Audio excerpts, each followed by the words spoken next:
Senate live proceedings this afternoon, coming to you live from Parliament buildings on this afternoon of the 12th day of March, the year being 2025.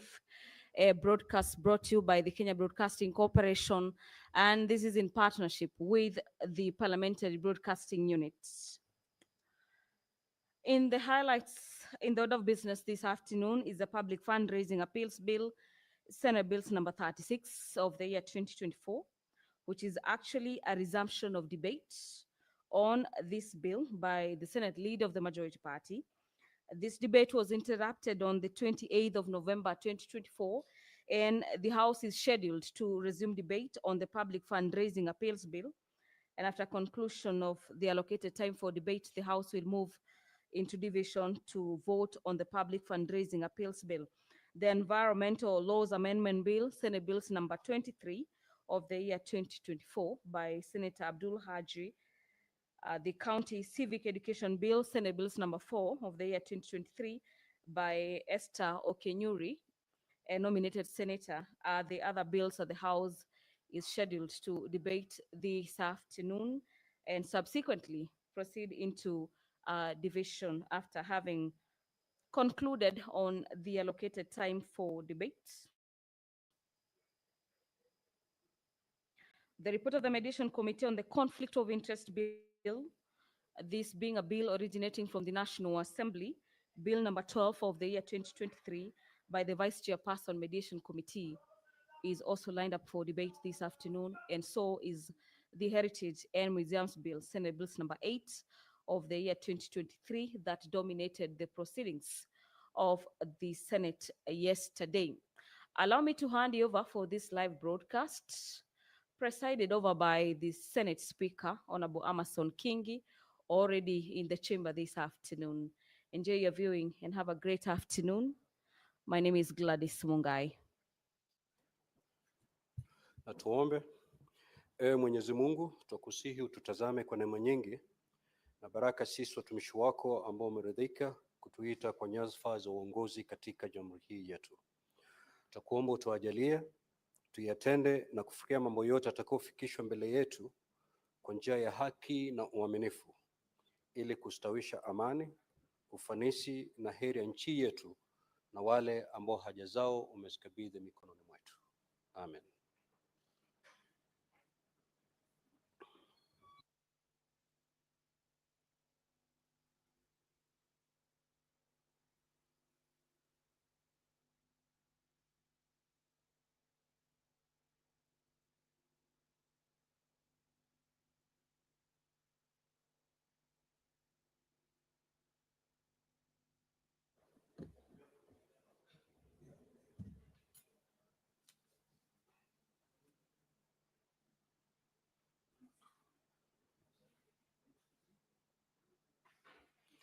Clerk, do we have quorum? Sergeant at Arms, kindly ring the quorum bell for 10 minutes.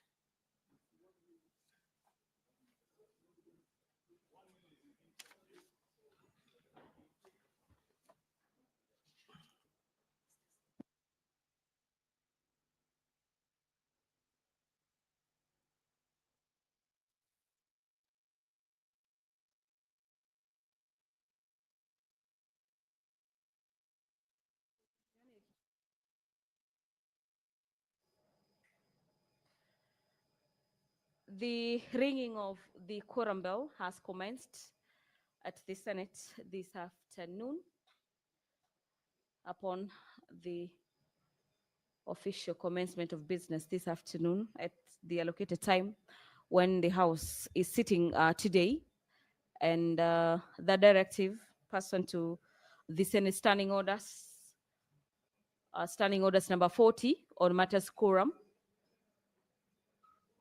We will be awaiting for our senators to make their way into the chamber this afternoon. And upon the signal that that quorum has been achieved, I'll be handing you over back to the chamber this afternoon. Under the Committee of the Whole, the House will be considering a number of bills.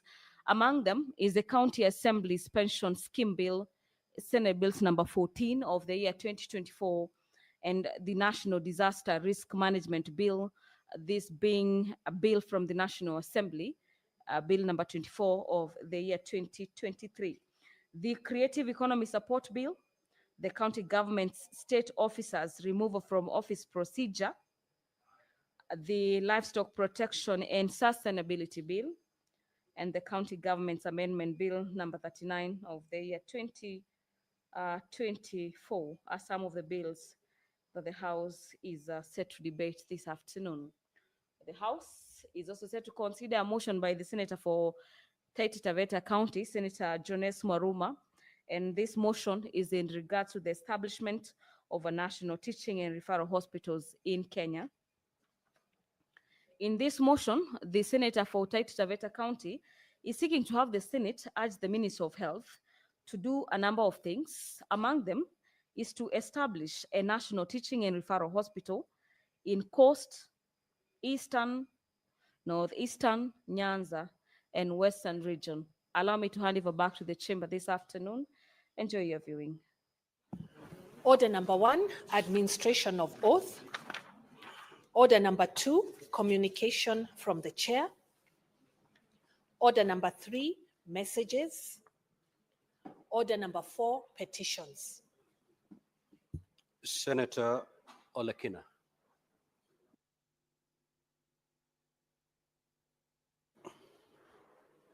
Thank you, Mr. Speaker. Mr. Speaker, I rise to pursuant to Standing Order 232(1)(b) to raise a petition to the Senate concerning land injustices against the Olderkesi community members in Narok West constituency, Narok County. Mr. Speaker, sir, pursuant to Standing Order 232(1)(b), I hereby present a petition that has been submitted by residents of Olderkesi in Narok County, Narok West constituency, who are citizens of the Republic of Kenya.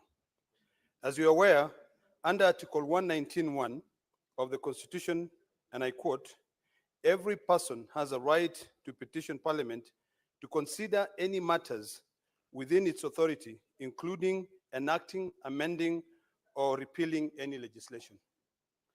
Mr. Speaker, the silent issues raised in the petitions are as follows. 1, that the Olderkesi group ranch situated in Narok West constituency in Narok County is a communal land measuring approximately 101,303,000 acres, where whose 7,818 acres was converted into a conservancy area by the name Olderkesi Conservancy. B, that an investor by the name of Calvin Cotters, or the family of Cotters, leased the land from 1920s to date, but the community is yet to receive any returns, compensation from the leasehold. C, that the Olderkesi group ranch has been subdivided and adjudication done, awaiting the issuance of title deeds in March 2025. D, that the Olderkesi group ranch has 25 clusters, with each cluster having representatives appointed to the Land Adjudication Committee to ensure that each community member is allocated at least 3 acres of land. That the community members allocated land to themselves, that the committee members allocated land to themselves, their relatives and friends from the region, others selling the parcels of land, denying community members their rightful share. The whole process lacked transparency. F, that the adjudication officer left out bona fide members in the adjudication registry containing records of rights and interest to the land and inserted names of non-community members, and this was not made public. G, that the petitioners have made the best efforts to have the matter addressed by the relevant authorities, including the Ministry of Lands, Housing and Urban Development, the National Land Commission, and the County Government of Narok, all of which have failed to give a satisfactory response. And finally, H, that none of the issues raised in the petitions are pending before any courts of law, constitution, or legal body. Number 4, consequently, the petitioners pray that the Senate does the following. 1, intervenes and investigate the matter with a view to ensure that the original members of the Oldergesi Group Ranch are identified and are fairly allocated land, and the total number of registered members is established, and a list of the numbers of parcels of land sold and the beneficiaries is furnished. Number 2, inquires into the matters and establish when the Oldergesi Conservancy was founded, the lease amount paid by Mr. Calvin Cotters and family, detailed information of the lessors, and ensure that the community members are adequately compensated from the leasehold venture. And 5, inquire into the matters and make legislative intervention relating to sale of land, transfer, and acquisition process to ensure that innocent Kenyans are protected. I thank you, Mr. Speaker. Next order. Order number 5, papers. The Senate Majority Leader.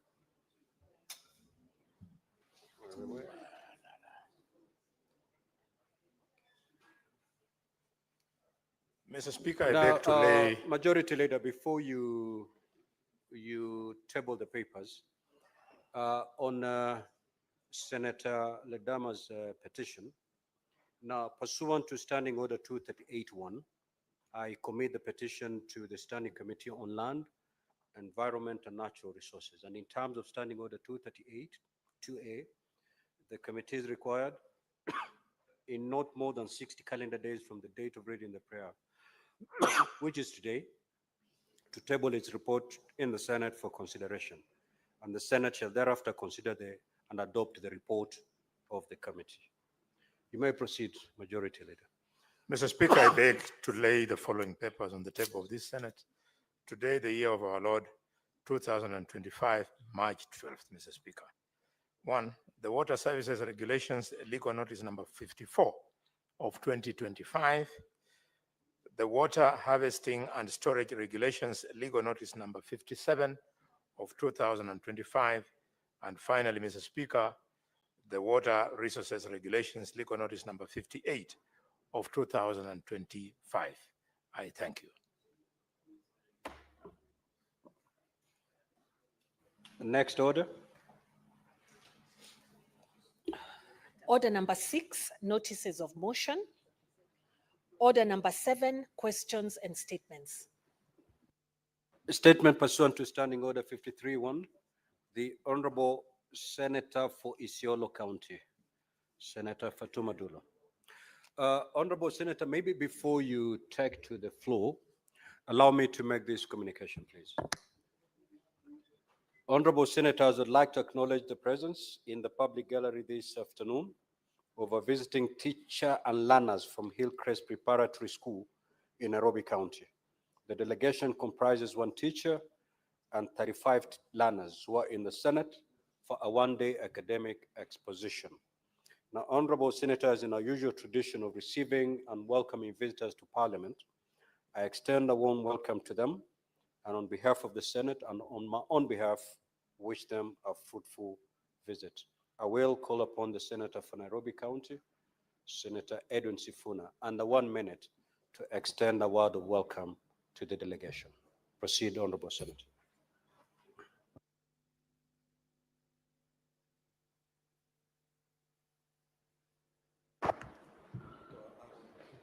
Thank you, Honorable Speaker. I want to take this opportunity on behalf of the Senate to welcome the students from Hillcrest to this Honorable House this afternoon. I hope that they enjoy their tour of the Senate this afternoon. I'm being informed by Senator Olekina. He used the very same words I'm going to use. Some of his children go to Hillcrest, and therefore, and therefore, Honorable Speaker, I needed to convey that message, that in fact it is a school that some of our kids in this house attend. And we wish them all the best. We wish them all the best during this tour, and of course in their studies and in their future endeavors. They look very bright and happy.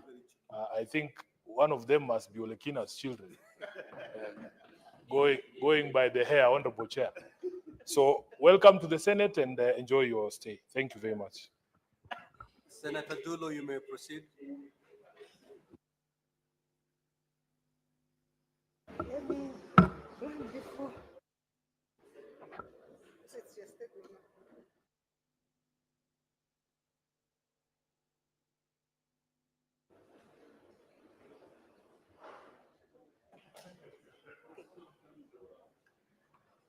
Thank you, Mr. Speaker. Mr. Speaker, sir, I rise pursuant to Standing Order 53-1 to seek statement from the Standing Committee on Finance and Budget regarding to project funded by the Equalization Fund in Isiolo County.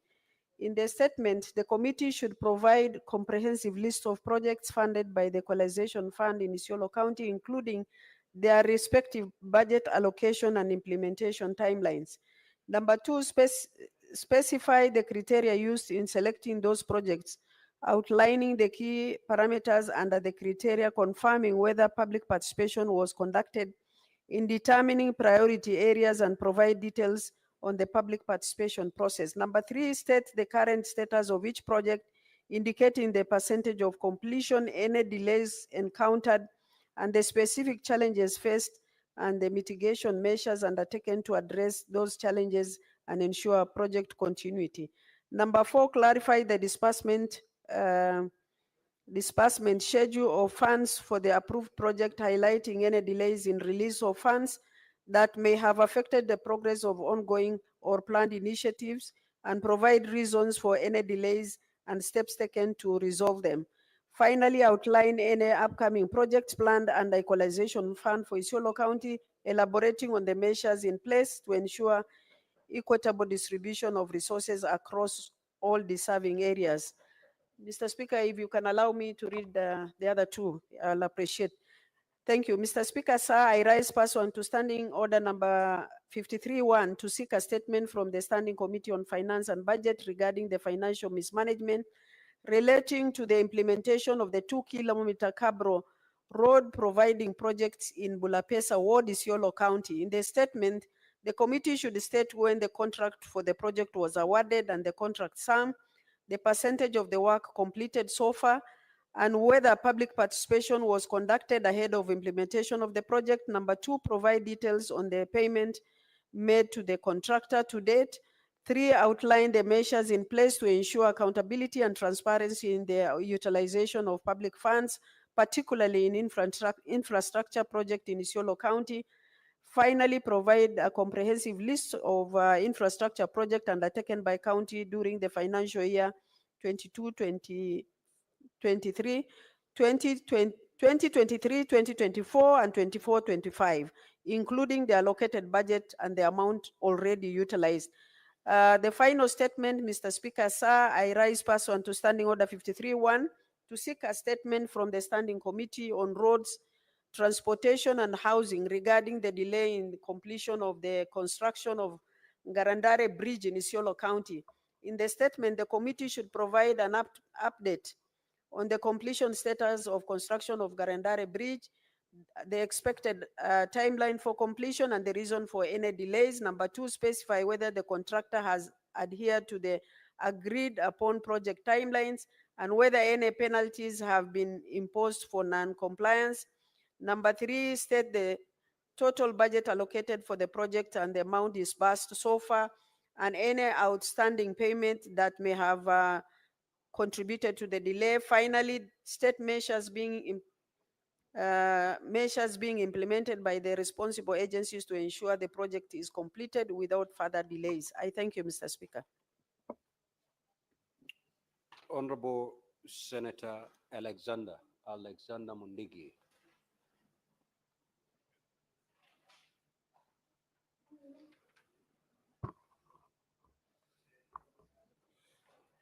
Request for statement on government directive to introduce Kenya Certificate of Secondary Examination KCSE mid-year exams. Mr. Speaker, sir, rise pursuant to Standing Order 53.1 to check a statement from the Standing Committee on Education regarding the ministry initiative to introduce Kenya Certificate of Secondary Examination KCSE mid-year exams in July for students who missed the exam or wish to repeat.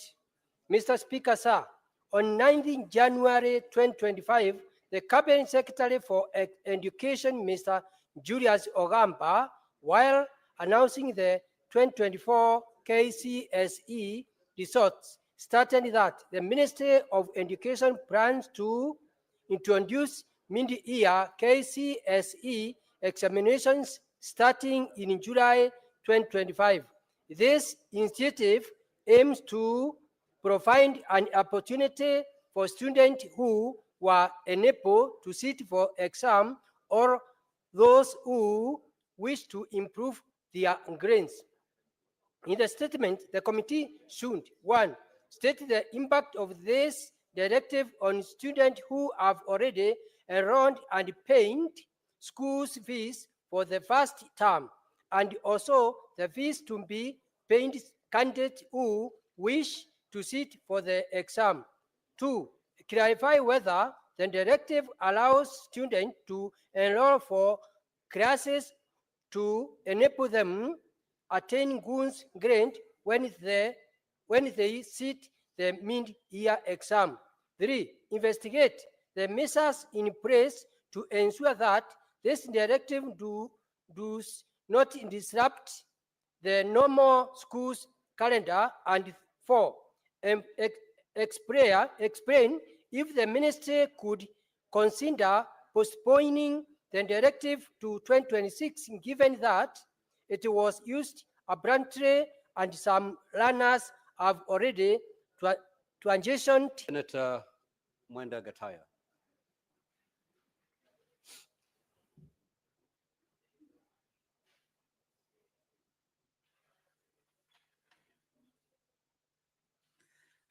Thank you, Honorable Speaker.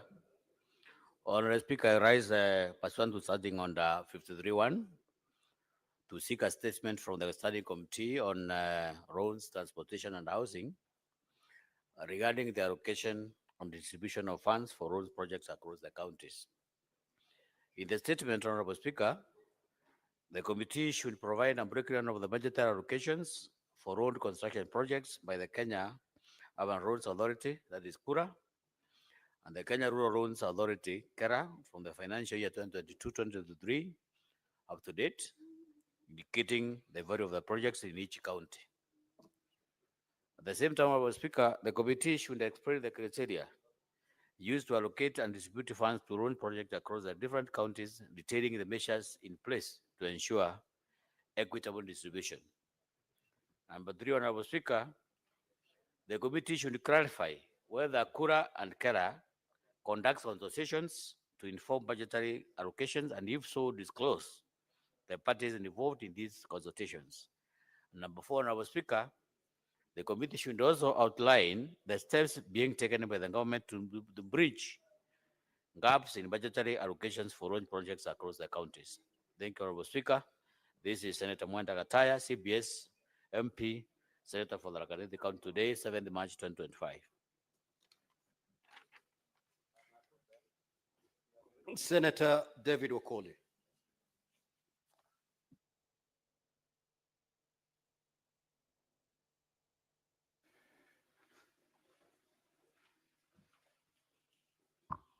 Thank you, Mr. Speaker, sir.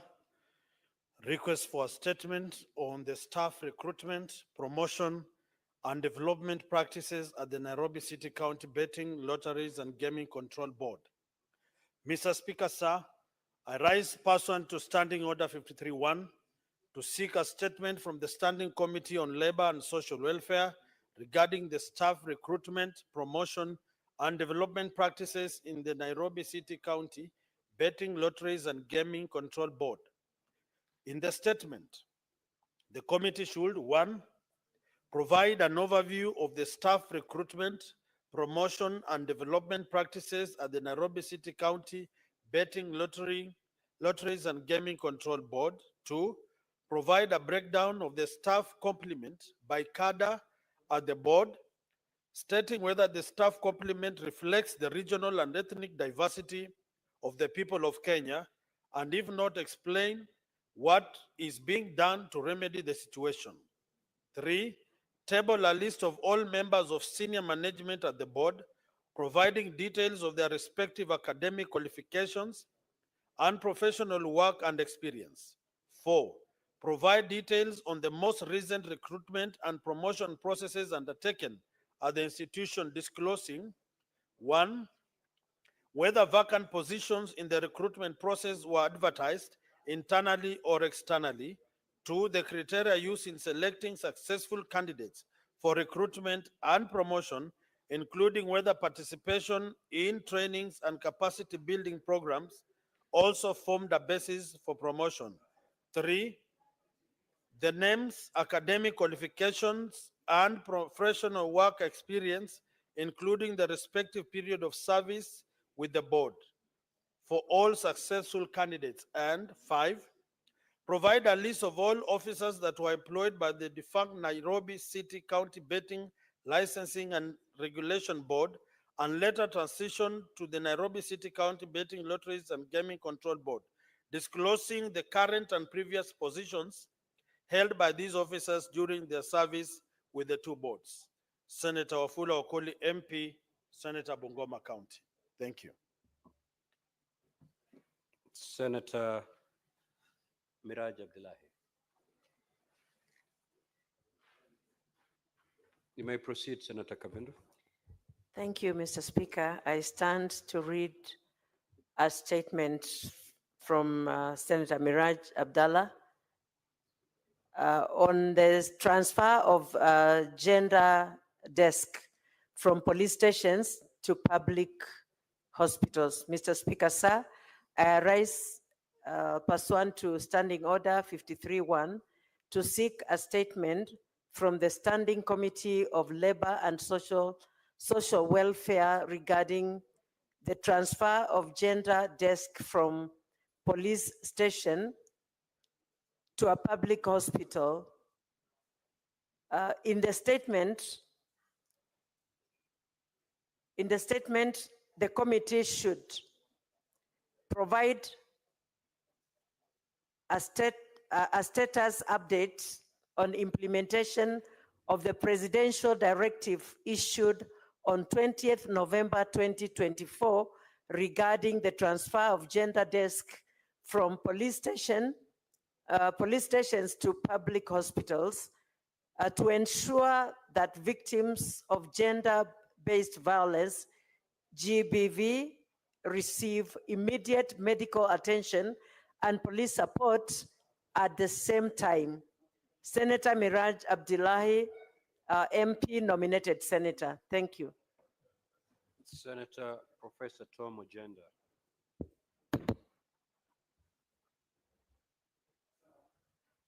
Thank you, Mr. Speaker. I have two statements. The first statement is on the implementation of the affordable housing projects in Kisumu County. Mr. Speaker, I rise pursuant to Standing Order 53-1 to seek a statement from the Standing Committee on Roads, Transport and Housing regarding the implementation of the affordable housing projects in Kisumu County. In the statement, the committee should, 1, provide an update of the Lumumba Affordable Housing Project, detailing the project scope, total number of housing units, funding sources, project timelines, and criteria for house allocation upon completion to ensure transparency, accountability, and inclusivity, particularly for low-income residents. Secondly, outline the status of the Kenya Informal Settlements Improvement Project, KISIP Phase 2 in Kisumu County, highlighting infrastructure upgrades in settlements such as Obunga, Migosi, Kibuye, Bandani, and Kaloleni, including road improvements, drainage systems, Senator Falamu, water, kindly take your seat. and sanitation facilities, street lighting, and land tenure regularization.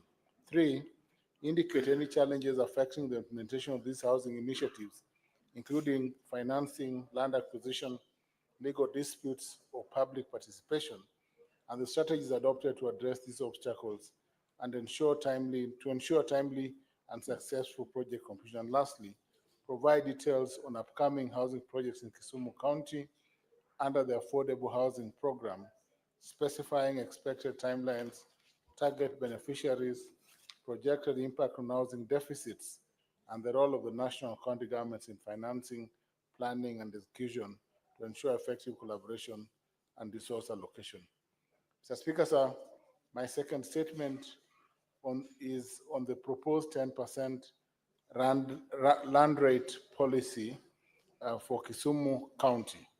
Mr. Speaker, I rise pursuant to Order 53.1 to seek a statement from the Standing Committee on Devolution and Intergovernmental Relations regarding the proposed 10% land rate policy announced by the Kisumu City Manager during the Nyanza International Investment Conference held at Siala from the 6th to 8th February 2025. Mr. Speaker, the Nyanza International Conference serves as a platform for regional leaders, professionals, and stakeholders at international, national, and local levels to showcase the economic potential of the region and present investment opportunities to potential investors. However, the participation in the conference required an entry fee of Kenya shillings 10,000 per person, making it inaccessible to many local residents. During this year's conference, Mr. Speaker, the Kisumu City County Manager proposed a 10% land rate policy for Kisumu County without conducting meaningful public participation beforehand. This lack of public engagement contravenes the principles outlined in Articles 174, 184C, 118(1)A, 196A, 201(1), 35, 232(1)F of the Constitution. The statement, the committee should, 1, provide the justification for introducing the 10% land rate policy, including the legal basis for implementation. 2, explain why the county government of Kisumu did not conduct meaningful public participation in line with the Constitution and the statutory requirements before coming up with a new land rate policy. 3, state whether the county government will suspend further implementation of the policy until extensive public participation has been conducted. 4, clarify the criteria and methodology used to determine the proposed land rate. And lastly, outline measures put in place to ensure that the policy does not disproportionately burden local residents, particularly vulnerable groups. Thank you, Mr. Speaker. Senator Lelegwe.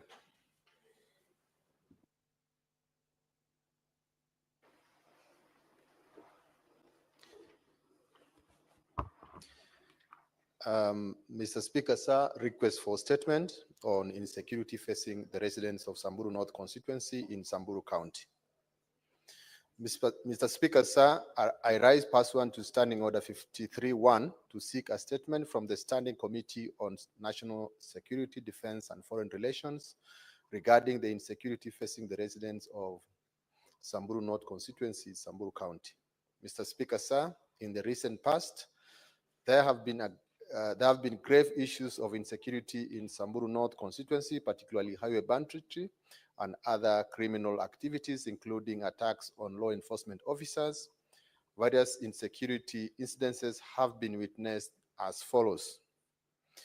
1, on 9th January 2025, a tragic attack occurred along Baragoi Road when armed criminals ambushed a vehicle, resulting to senseless killing of one person, a father who was traveling with his child to school.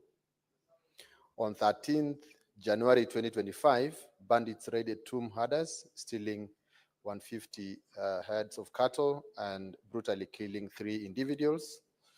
And additionally, 1 person sustained injuries during the attack. 3, on 10th February 2025, criminals launched deadly attack on a police vehicle transporting remandees arrested for serious offenses from Marala Law Courts. During the attack, the police officer driving the vehicle, Mr. Humphrey Oroba, was killed, and the assailants took his firearm before freeing all 8 remandees. On 27 February 2025, criminals ambushed a public transport bus, killing 2 passengers and injuring 10 others.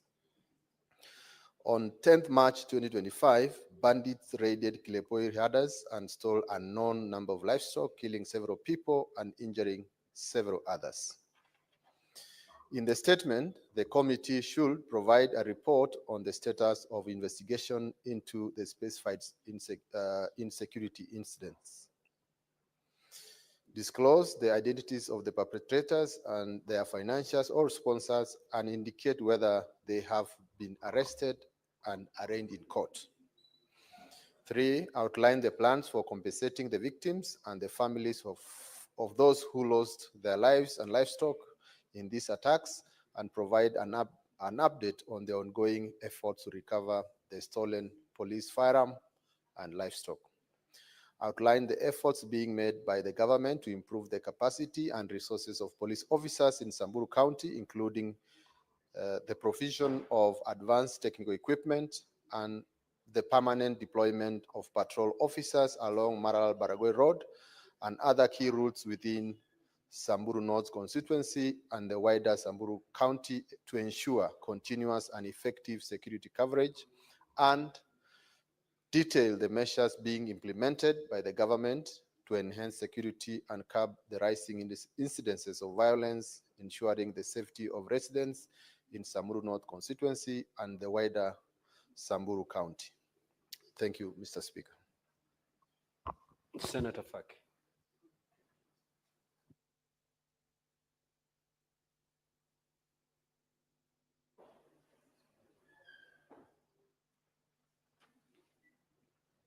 Asante Mheshimiwa Spika. Maombi ya taarifa kuhusiana na kupotea mara kwa mara kwa nguvu za umeme katika kaunti ya Mombasa na viunga vyake. Mheshimiwa Spika, nimesimama kwa mujibu wa kanuni za kudumu namba 53(1) ya kanuni za Bunge la Seneti kuomba kauli kutoka kwa kamati ya Kawi kuhusiana na kupotea kwa nguvu za umeme katika kaunti ya Mombasa na viunga vyake, hususan katika mwezi huu mtukufu wa Ramadhani. Mheshimiwa Spika, kutoka mwanzo wa mwezi huu wa Machi ambao unaenda sawia na mwezi mtukufu wa Ramadhani, jiji la Mombasa na viunga vyake limeshuhudia kupotea mara kwa mara kwa nguvu za umeme. Hii imeathiri pakubwa mipango ya ibada na biashara kwa wakazi, ikizingatiwa kwamba mwezi huu waumini wengi wa dini ya Kiislamu wanahusika na ibada ya swala ya usiku ambayo inajulikana kama tarawih. Vile vile biashara huongezeka katika mwezi huu kwa sababu watu wengi huenda madukani baada ya swala za usiku. Hivyo basi kupotea huku kwa nguvu za umeme kumeathiri pakubwa swala pamoja na biashara. Mheshimiwa Spika, katika kauli hiyo kamati ieleze chanzo cha kupotea kwa umeme mara kwa mara katika mwezi huu mtukufu wa Ramadhani na ichukue hatua zinazofaa ili kuhakikisha kuwa wananchi wanapata huduma hii, wanapata huduma wanazostahili. Pili, iorodheshe hatua ambazo serikali inachukua kusuluhisha tatizo la kukatika kwa umeme jijini Mombasa, ikizingatiwa kuwa Waislamu wanashindwa kutimiza maombi yao ya usiku na wafanyabiashara pia wanapata hasara kutokana na ukosefu wa umeme. Asante Mheshimiwa Spika. Senator Kavindo.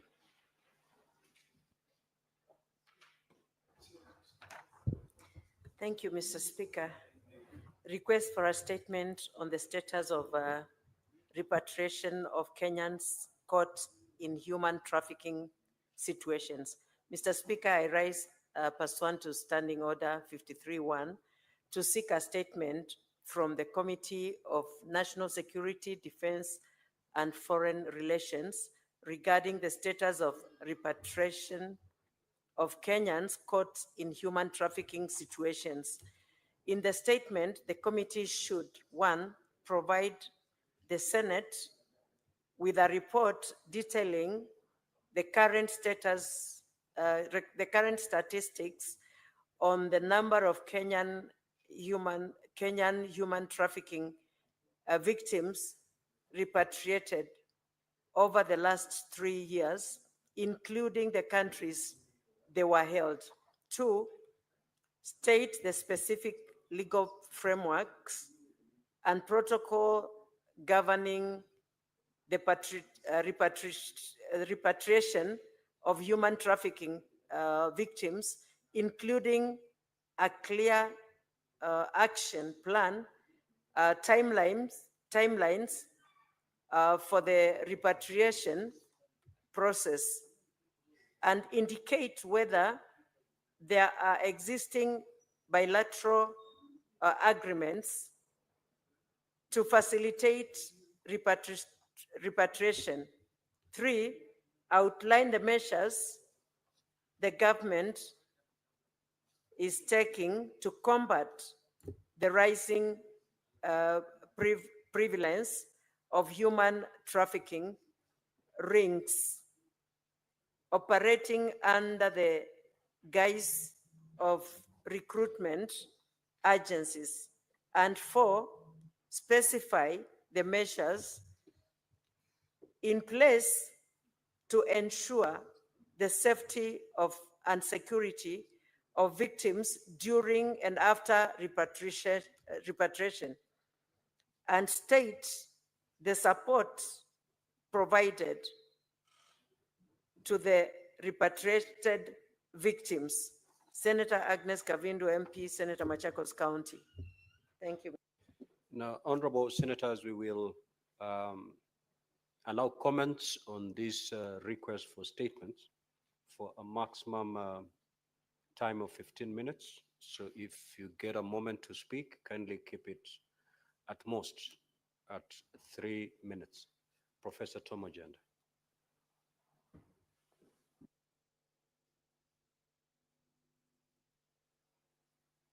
Thank you, Mr. Speaker.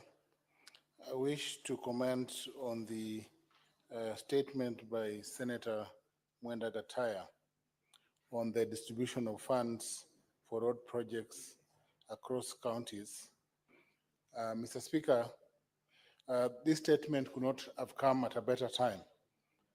The budgetary allocation for road construction projects under Kura and Kera and the mechanisms for such allocation, Mr. Speaker, cannot be understated. Cannot be understated, Mr. Speaker, because every county, Mr. Speaker, and I speak for my county in this case, has roads that are not done. And Mr. Speaker, it is in this regard that the framework for allocation of funds should be set out in a manner, Mr. Speaker, that brings some level of fairness and to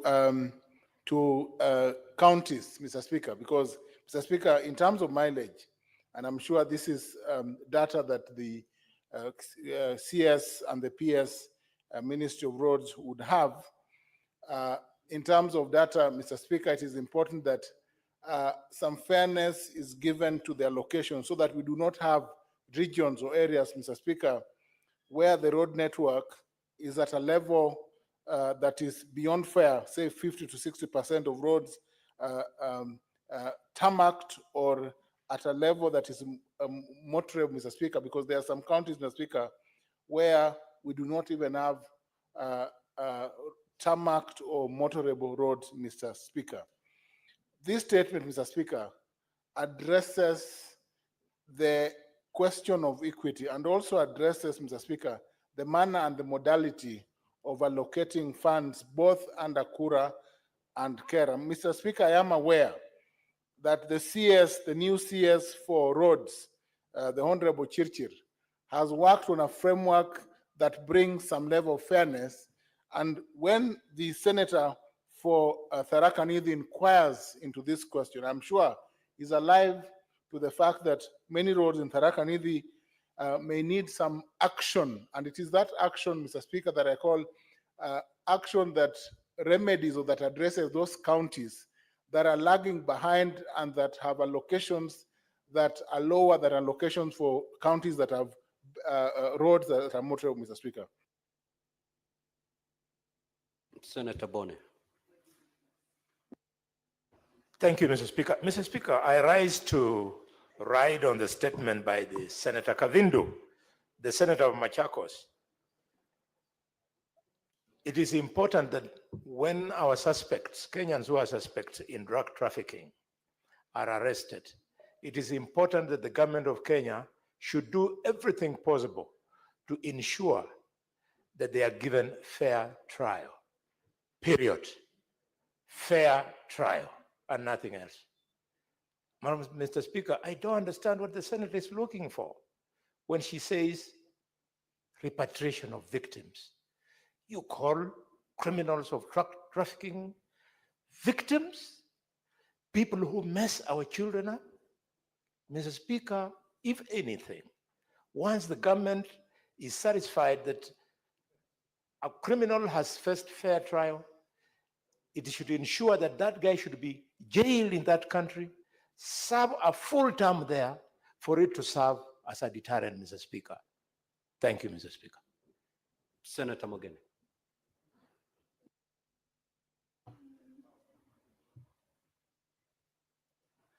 Yeah, thank you, Mr. Speaker. Mr. Speaker, I want to comment on the statement by Tom Ojenda on the proposed 10% land rate policy. Mr. Speaker, at a time when Kenyans are already crying from heavy taxation, our governors are increasing rates. In Nairobi, if you have received the rates for your properties this year, the governor of Nairobi has increased rates. Where do we run to, Mr. Speaker? Wakenya ni wale wale. Mshahara ni ule ule. Where do we go, Mr. Speaker? We need to pump sense to our governors. You cannot overtax Kenyans. Nairobi, you have retirees in Kilimani who used to pay rates of 7,000.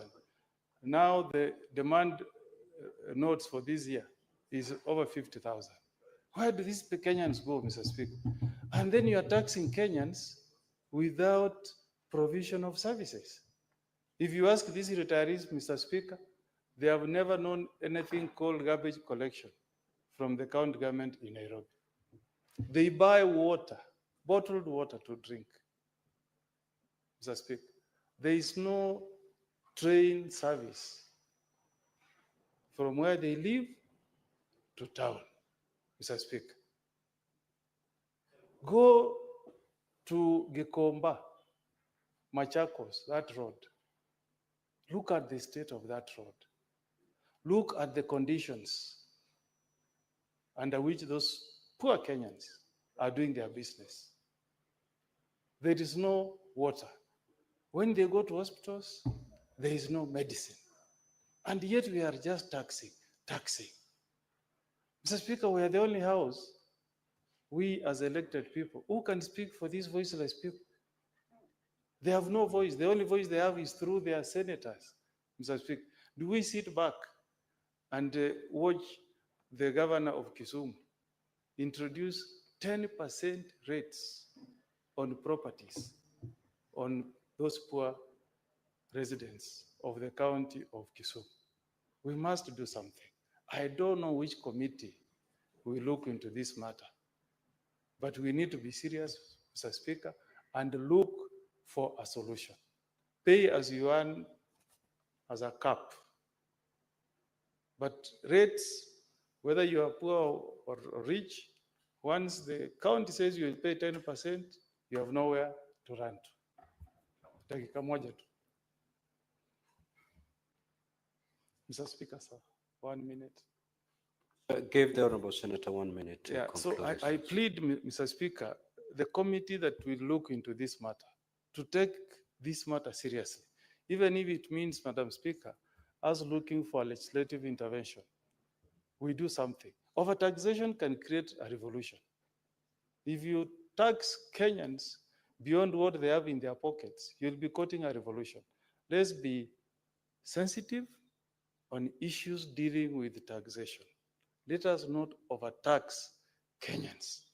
Let us be fair, let us be sensitive, let us be considerate on our taxation. And Mr. Speaker, my President, William Ruto, should know that the buck would stop with him. The cry of Kenyans will be at his doorstep. So he also needs to rein in on our governors. I thank you, Mr. Speaker. Senator Murgo.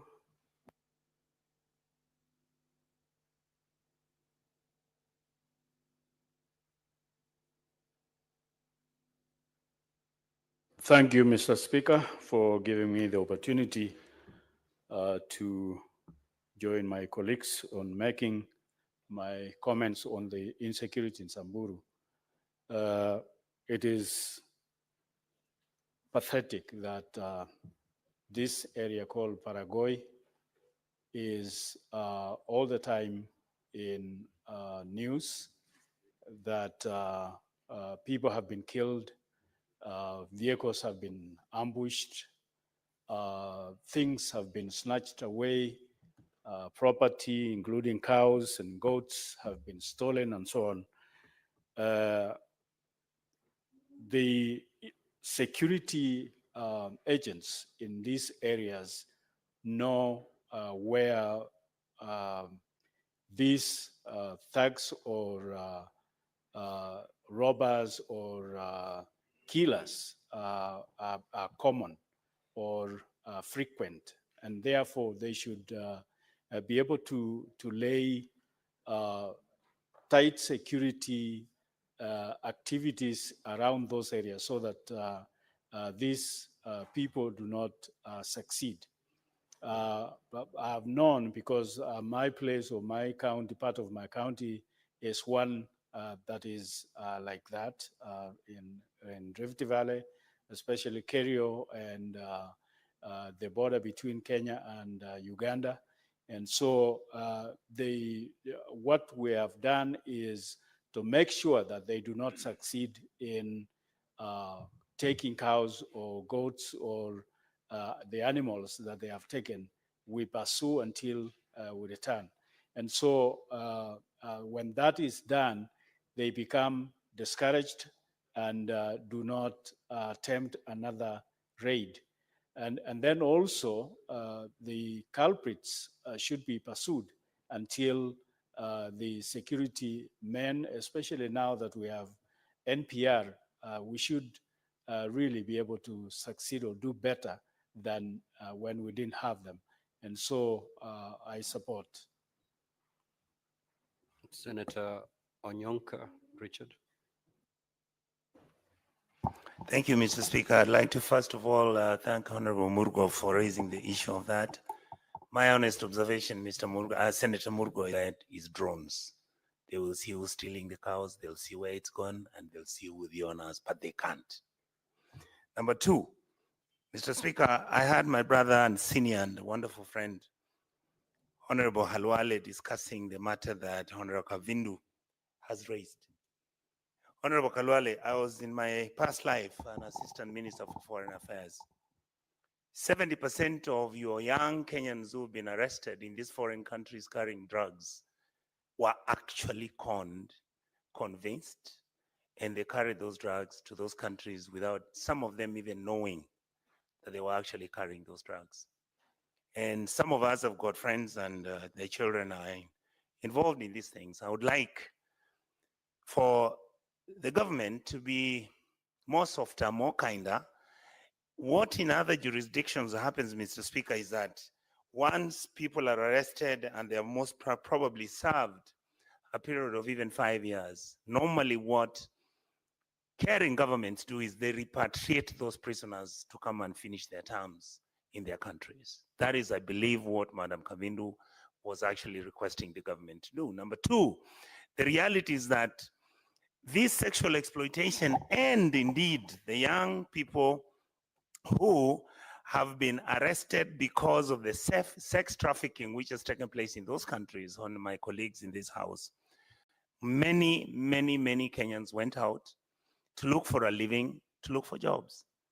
And some of them got themselves into these activities. So really, I do believe, Mr. Speaker, that as a responsible government and as a people, we can interrogate those matters. The government has the capacity of looking at all the prisoners arrested in foreign countries. The government can look at all the Kenyans who've been arrested in different countries and they're stationed there. Some of them have been put in detention camps. I believe that is what Madam Kavindu was talking about. And I think when the committee gets to the point, we will be able to explain some of these things. And I believe the Ministry of Foreign Affairs actually does have records of a majority of the Kenyans in some of these prisons out of the country. Thank you, Mr. Speaker. Senator Abbas.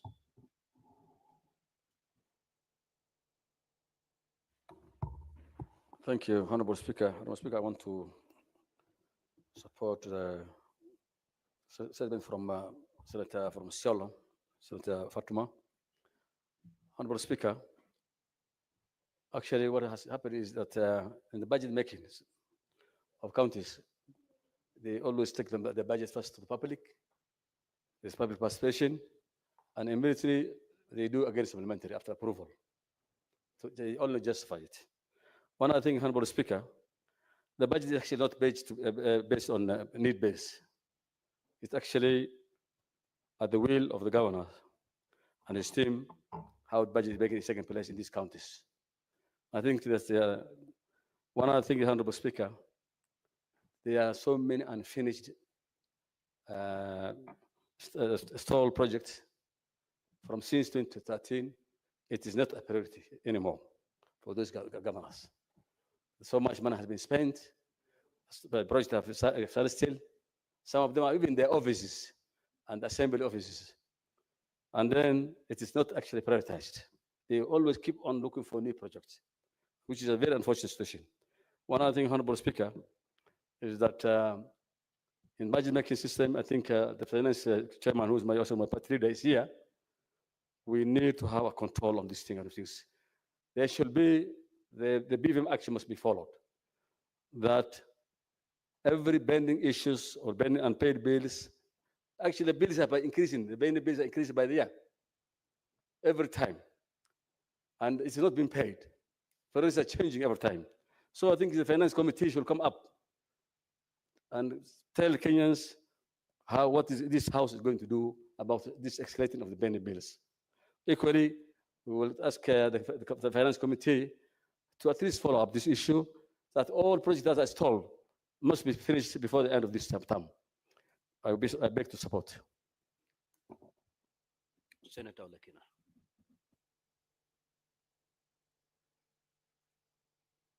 Thank you, Mr. Speaker. Mr. Speaker, I rise to make some comments on two statements. The first statement is on the insecurity in Samburu County. Mr. Speaker, I listened keenly when I was walking in, and I've also had an opportunity to read the statement by the distinguished senator from Samburu, and it shows some form of laxity in our police forces or police service. There's absolutely no reason as to why a chronological event, which is known by the security officers, cannot be acted upon. When you hear the distinguished senator say that on the 9th of January, on the 13th of January, then he goes on the 10th of January, on the 10th of February, then he goes on the 27th of February, 10th of March, including even bandits, and even today, including even these bandits going in and killing police officers who are transporting criminals from the law courts, and nothing is happening? Mr. Speaker, sir, I've seen what the distinguished senator has requested to be committed, to be investigated. And I actually want to say, all these things that you've asked for are things which will just give you literature for no reason. I think what we should ask for is for the Ministry of Interior to take swift action to be able to go and safeguard the citizens of Samburu, people who are there. Because if you now say, provide a report, what is the report for? So that we can sit here and read? So what? The issue is this: the Ministry of Interior should move swiftly, and no one is doing anything. The residents of Samburu are citizens of this republic. They should be protected. You know, we cannot, in the 21st century, we cannot be sitting here and talking about the insecurity in Baragoi. This is absolutely ridiculous. Mr. Speaker, the second statement that I want to comment on, because of time, otherwise I would have gone on and on this issue of insecurity, is a statement raised by the distinguished senator from Kisumu. There's no doubt taxation is something which is necessary. In fact, the Constitution is very clear. Article 201 of the Constitution, when it talks about the principle that shall guide aspect of public finance in this republic, one key important factor is that the burden of taxation shall be shared fairly. Now, the question is, when you look at Nairobi as an example, have land rates been reviewed for a period of time?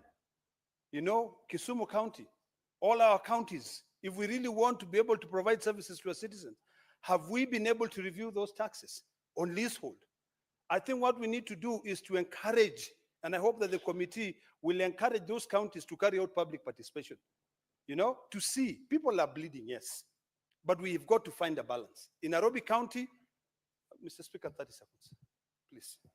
Give the Honorable Senator the requested 30 seconds. Thank you. Mr. Speaker, in Nairobi County, it is imperative that we review the taxes, the land rates, so that we can be fair and balanced. We are talking about Nairobi County not being able to pay streetlights, and it's a security issues. You collect taxes to pay for bills. That is number one. In Kisumu County, I think it's a matter of, you know, public participation. So there's absolutely no reason. We just have to be fair. That is the key, most important thing. So, Mr. Speaker, I hope that the committee, which will be looking at this issue of this taxation, can be able to look at it and become fair. And I hope that finally, even the taxes which were levied on housing levy will reduce this financial year. I hope they'll go down to 1% or even lower than 1%, so that we balance. Thank you, Mr. Speaker. Senator Essie.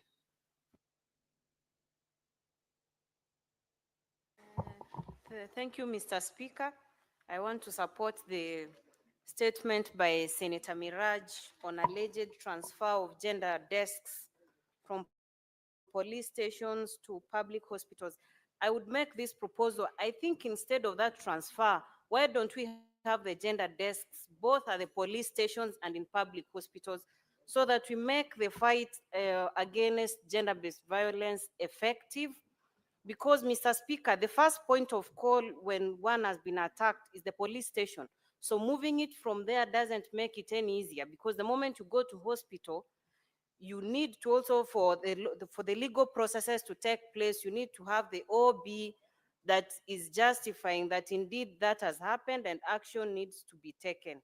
Mr. Speaker, I also want to talk about the statement by the Embu Senator on introduction of KCSE examinations. I'm a product of those examinations, and maybe we need to see what is actually informing the ministry to reintroduce that for the current breed of students, so that we are able to weigh the pros and cons of that at this point. Thank you, Mr. Speaker. Senator Sifuna. Honorable Speaker, I wanted to comment on the statement by the Senator from Machakos, the Honorable Kavindu. I think Senator Khalwale misapprehended the thrust of this particular statement. Senator Khalwale should know that just in the recent days, Honorable Speaker, over 100 Kenyans were stranded at the border between Thailand and Myanmar. And these people were not criminals. In fact, they have been lured to these Far East countries to purportedly, go work there. But when they get there, Honorable Speaker, they're being held against their will as part of these online extortion gangs. And they were able to be released, but they were stuck at the border with Thailand because Thai authorities were not opening the border. That is exactly the statement that Senator Kavindu was talking about. And you can see, Honorable Speaker, I think there were reports that about 64 of them had been rescued a few days ago, and another 20 or 24 just this week. So, Honorable Speaker, this statement was not speaking to people who have been caught on the wrong side of the law. In fact, these are victims and suspecting victims of a global ring of online extortionists, and government must do everything to be able to return these people home. So, Honorable Speaker, that is the only comment I wanted to make. And lastly, on the statement regarding rates in Nairobi, in fact, I wanted to inform the Senator for Narok that the county government of Nairobi, just like the national government, also passes what we call a finance bill every annual financial year. And in that particular bill, it is proposed through the assembly for the county government to be able to levy various fees here and there. There is a discussion to be had about whether the services are commensurate to the fees that are being charged, but you cannot challenge the legality of the levying of those rates, especially because the bill, the finance bill at the county level, also is subject to public participation. And the fact of the matter is, Honorable Speaker, when it comes to land rates, we had not reviewed our valuation role for a very long time. I remember every single time the county has tried to do a new valuation role, there have been obstacles that have been placed on its way. And therefore, Honorable Speaker, we can rightly, as we should, pursue service delivery. But then again, we cannot cry that rates have been reviewed. Yet, if you look at the rates that some of these properties were paying, were not commensurate with what is actually the market value of those properties as of now. So, Honorable Speaker, those are the only comments I wanted to make, and I thank you for the opportunity. Senator Sigei Wakili.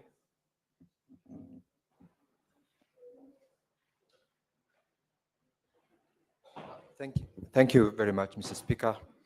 I wanted to comment on the statement by the Honorable Senator Mwenda Gataya on the need to have this particular data and also the criteria of allocation of resources for purposes of Kenya Urban Roads Authority and also Kenya Rural Roads Authority. Mr. Speaker, the statement in itself will guide the country in building some level of affirmative action with regards to the criteria with which the agencies under the Ministry of Roads and Infrastructure allocate resources.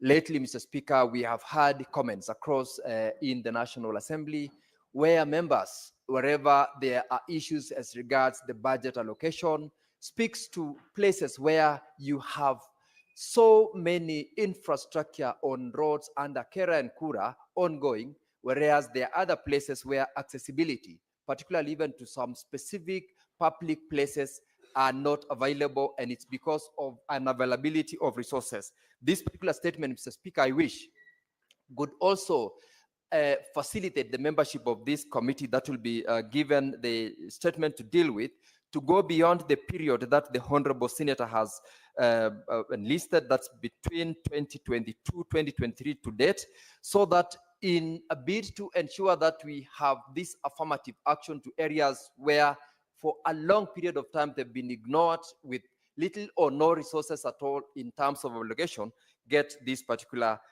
consideration. And secondly, to enhance the ability of the specific agencies to classify the various roads, because the roads under Kura and roads under Kera are sometimes falling victims to what we have experienced across our county governments, where resources which have been allocated to a road that is classified to be under Kera and Kura can still get allocations from county governments, where that particular allocation is put into abuse by the county government and the relevant agencies within the county government.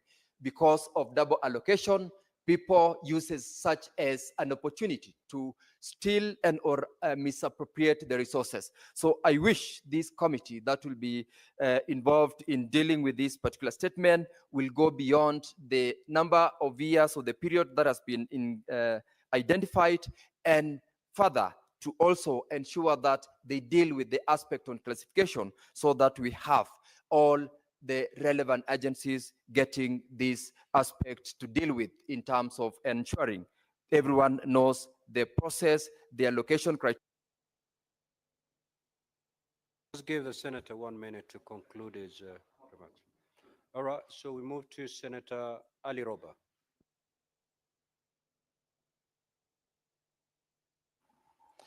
Thank you very much, Mr. Speaker. I rise, albeit the restricted number of minutes, I want to comment on the issue of the power outages in Mombasa County, which is the second capital of this country.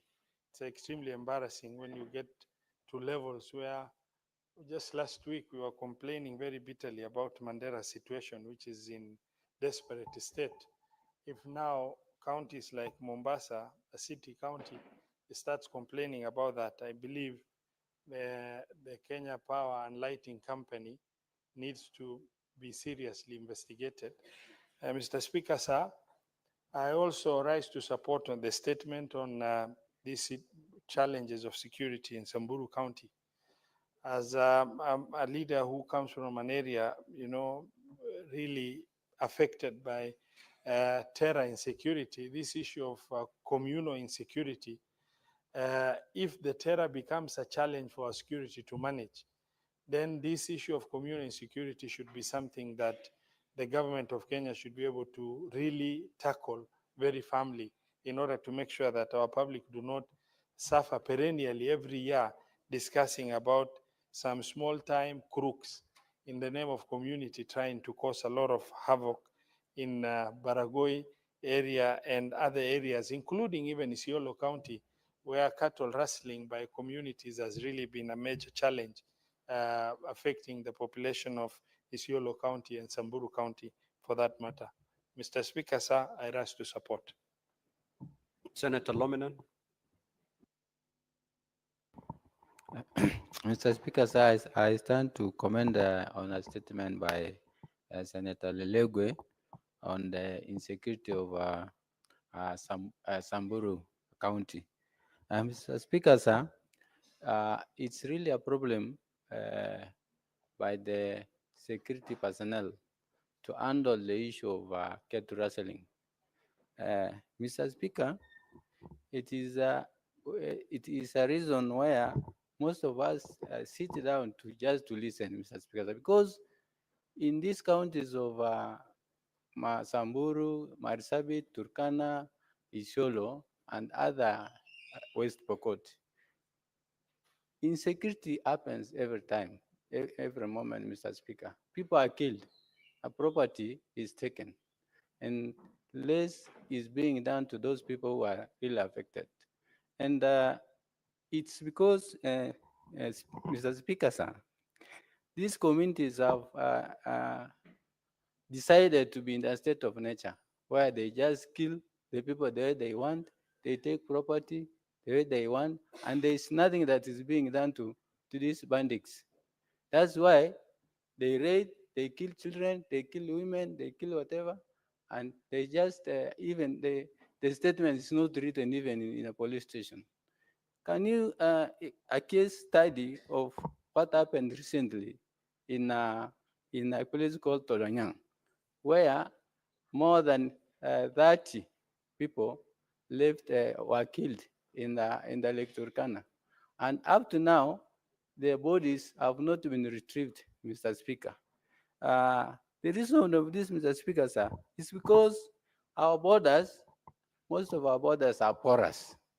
Like now, Mr. Speaker, sir, in Turkana County, we border almost 3 states.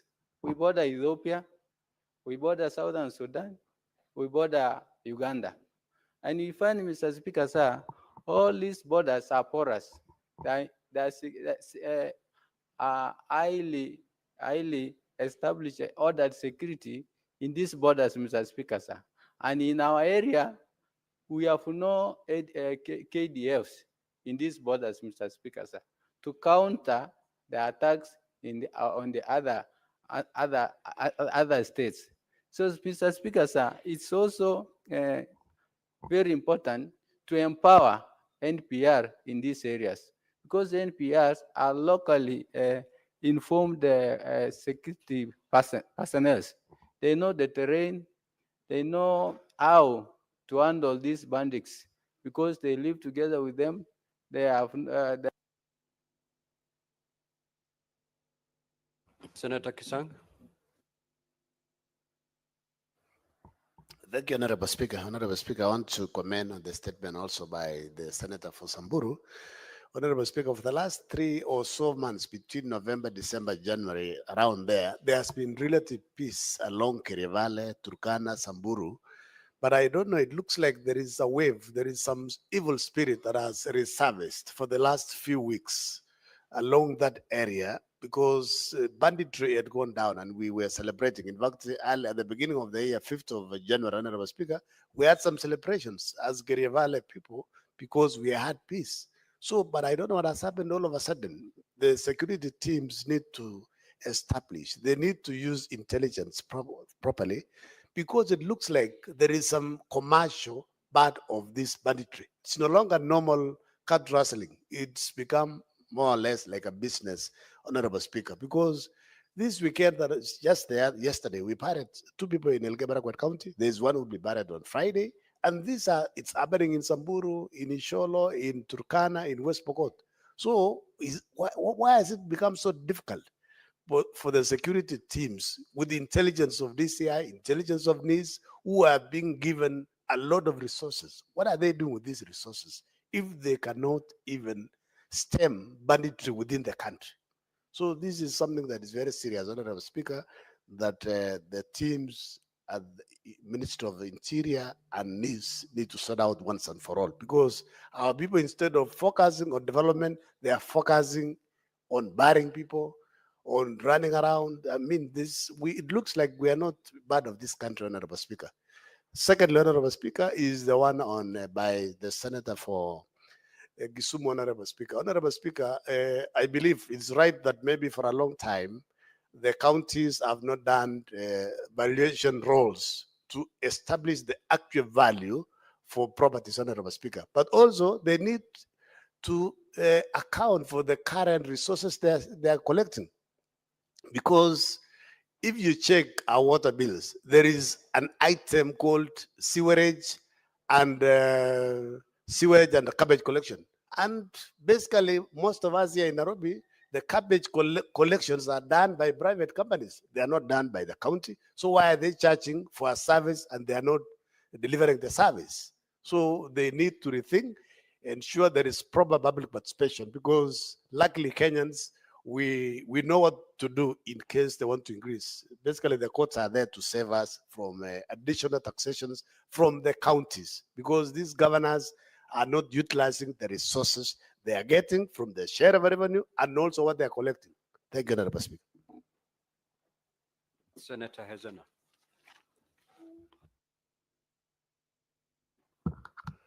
Thank you, Mr. Speaker, and I rise also to contribute to the statement on insecurity in Samburu County. Mr. Speaker, coming from Samburu North, particularly Baragoi, every day I sit here and I receive news that I have lost a relative of someone or someone I know due to a banditry attack. And even worse, lately, the issue has escalated so much that we have operated criminal syndicates that are attacking shops within Baragoi and other town centers. And I rise to speak to this because I had a pending statement that I was told will not be processed because it was similar to the senators. Mr. Speaker, as we speak right now, I have just received information that there is an attack ongoing at a place called Soitpus in Poro, near Malaso. And by the way, Malaso is one of our only tourist attraction centers or sites shared by Samburu West and Samburu North. Mr. Speaker, it's very saddening that indeed it's become so normalized that Samburus can just lose their lives, residents of Samburu can just be killed like flies, and there is no substantial action being taken by the government. I feel very irritated because it's making us political leaders look like we are helpless, like we cannot come to the rescue of our people. I think it's about time the government tells us whether it can secure the people, residents of Samburu, or that our people should take care of themselves. It's about time we are told clearly what we need to do. Mr. Speaker, we have had public servants, people holding very high-ranking offices in this country, going to the grassroots and making incitatory remarks that can elicit very serious, volatile emotions among our people. I have also not seen any action being taken against these people, not even by the almost toothless national cohesion, the national cohesion. Mr. Speaker, I've also heard of compensations happening for people from the farming counties. We have had the PS for livestock the other day before appearing before the devolution committee. I was surprised to hear that there have been compensation for livestock lost due to banditry and stealing. I have never heard of compensation to any northern counties. And mind you, stealing our livestock. Give the Honorable Senator an extra minute. Condense your thoughts, Honorable Senator, and conclude. Thank you, Mr. Speaker. We would like to see our people being equally compensated, because reports of this livestock lost is something that is reaching the relevant ministries and authorities every single day, such that it has been normalized. As we speak, I have just gotten a message that 100 shots have been taken. And we have shots, and we have 300 pending cows that were not returned by the authorities. It has been promises after promises. My people cannot continue living on promises. We need substantial action. Mr. Speaker, there's been so much laxity as far as Samburu issues are concerned. Samburu people are not children of a lesser God. They are human beings who breathe and have blood running within their veins, not petroleum. Thank you, Mr. Speaker. Next order.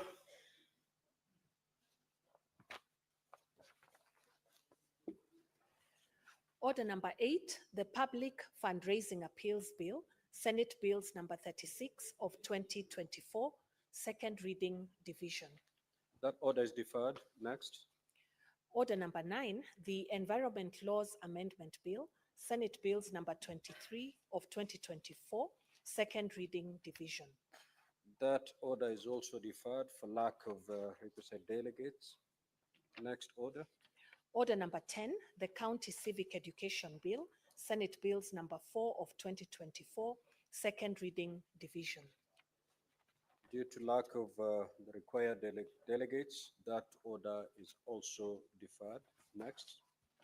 Order number 11, motion, report of the Mediation Committee on the Conflict of Interest Bill, National Assembly Bills number 12 of 2023, division. That order is also deferred for the same reasons. Next order. Order number 12, the Heritage and Museums Bill, Senate Bills number 8 of 2023, second reading division. That order is also deferred for lack of the requisite delegations. Order number 13, motion, consideration of the joint report of the National Assembly Departmental Committee on Justice and Legal Affairs and the Senate Standing Committee on Justice, Legal Affairs and Human Rights on their consideration of the report of the National Dialogue Committee, NADCO, and the report of the Multisectoral Working Group on the realization of the 2/3 gender principle. Chairperson Jailak.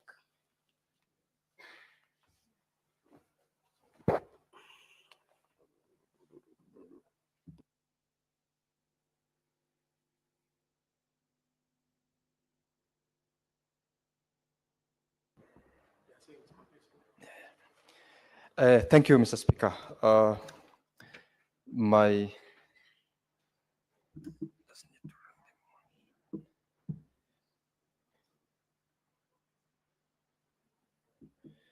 Thank you, Mr. Speaker, sir. I beg to move the motion that the Senate adopts the joint report of the National Assembly Departmental Committee on Justice and Legal Affairs and the Senate Standing Committee on Justice, Legal Affairs and Human Rights on its consideration of the report of the National Dialogue Committee, NADCO, and the report of the Multisectoral Working Group on the realization of the 2/3 gender principle laid on the table on Thursday, 13th of February, 2025. Mr. Speaker, this is a motion that is a product of a period that has lasted for over 1 year plus, and it is on the basis of the NADCO committee that was established through a resolution by the National Assembly and the Senate on the 16th of August 2023, and on Tuesday, the 29th of August 2023, respectively. In this case, Mr. Speaker, the resolution of the National Assembly was tabled and adopted before the National Assembly, as well as this particular House received its resolution on the 29th of August 2023, and shortly thereafter adopted that particular resolution. Arising out of the adoption of that resolution, Mr. Speaker, members of this House as well as members of the National Assembly were convened in this particular House. We had the leader of majority, the Honorable Senator Aaron Cheriot, MP, being a member of the NADCO, as well as the Honorable Senator Okongo Omogeni, Senior Counsel, who sat as a member of that committee. Mr. Speaker, this is some committee that had, before settling down to deal with the issues that had been highlighted, engaged the public. And among the issues which were framed for purposes of this committee comprised the electoral justice and related matters. This, Mr. Speaker, included aspects on restructuring of the Independent Electoral and Boundaries Commission, boundaries delimitation, as well as a proposal on the possible audit of the 2022 general elections, and in particular of concern was the 2022 presidential elections. Another aspect that was also framed as a very important issue to deal with in this committee was outstanding constitutional matters. There was also on the fidelity of political parties, coalitions, and the law on the multi-party democracy in this country. The other item was entrenching of special funds into the Constitution. The special funds, in this case, Mr. Speaker, which were of issue, is the National Government Constituency Development Fund, the National Government Affirmative Action Fund, and lastly, establishment and entrenchment of state officers. This one is the one that required amendment to the Constitution to introduce certain offices, which, Mr. Speaker, I'll shortly deal with.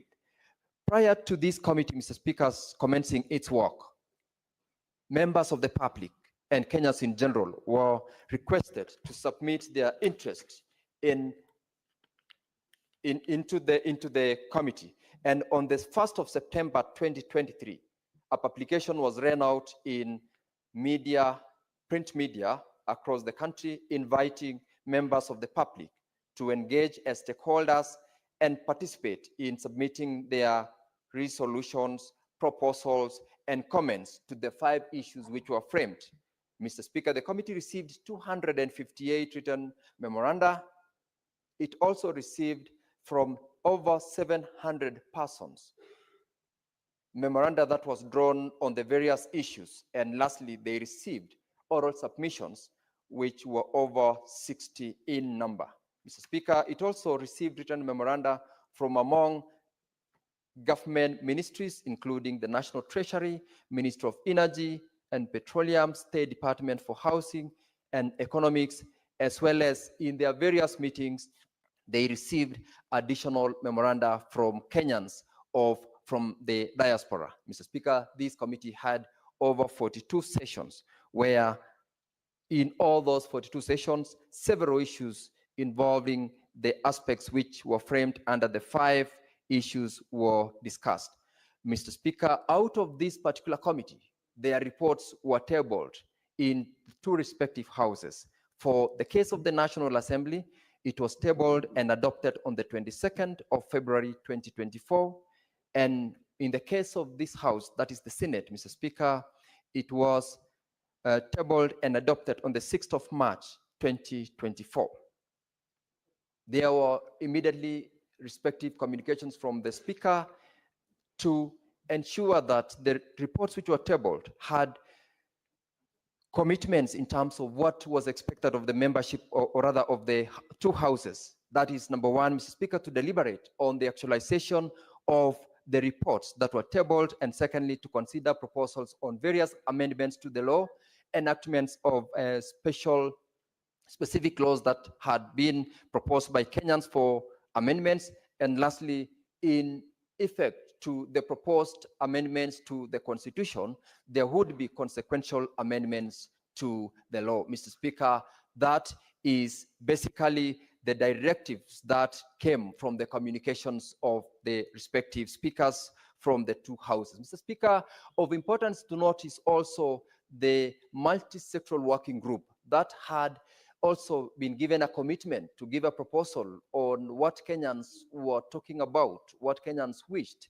as regards the compliance, or rather the implementation of the two-third gender principle that has been a thorn for a very long time after the enactment of the 2010 Constitution.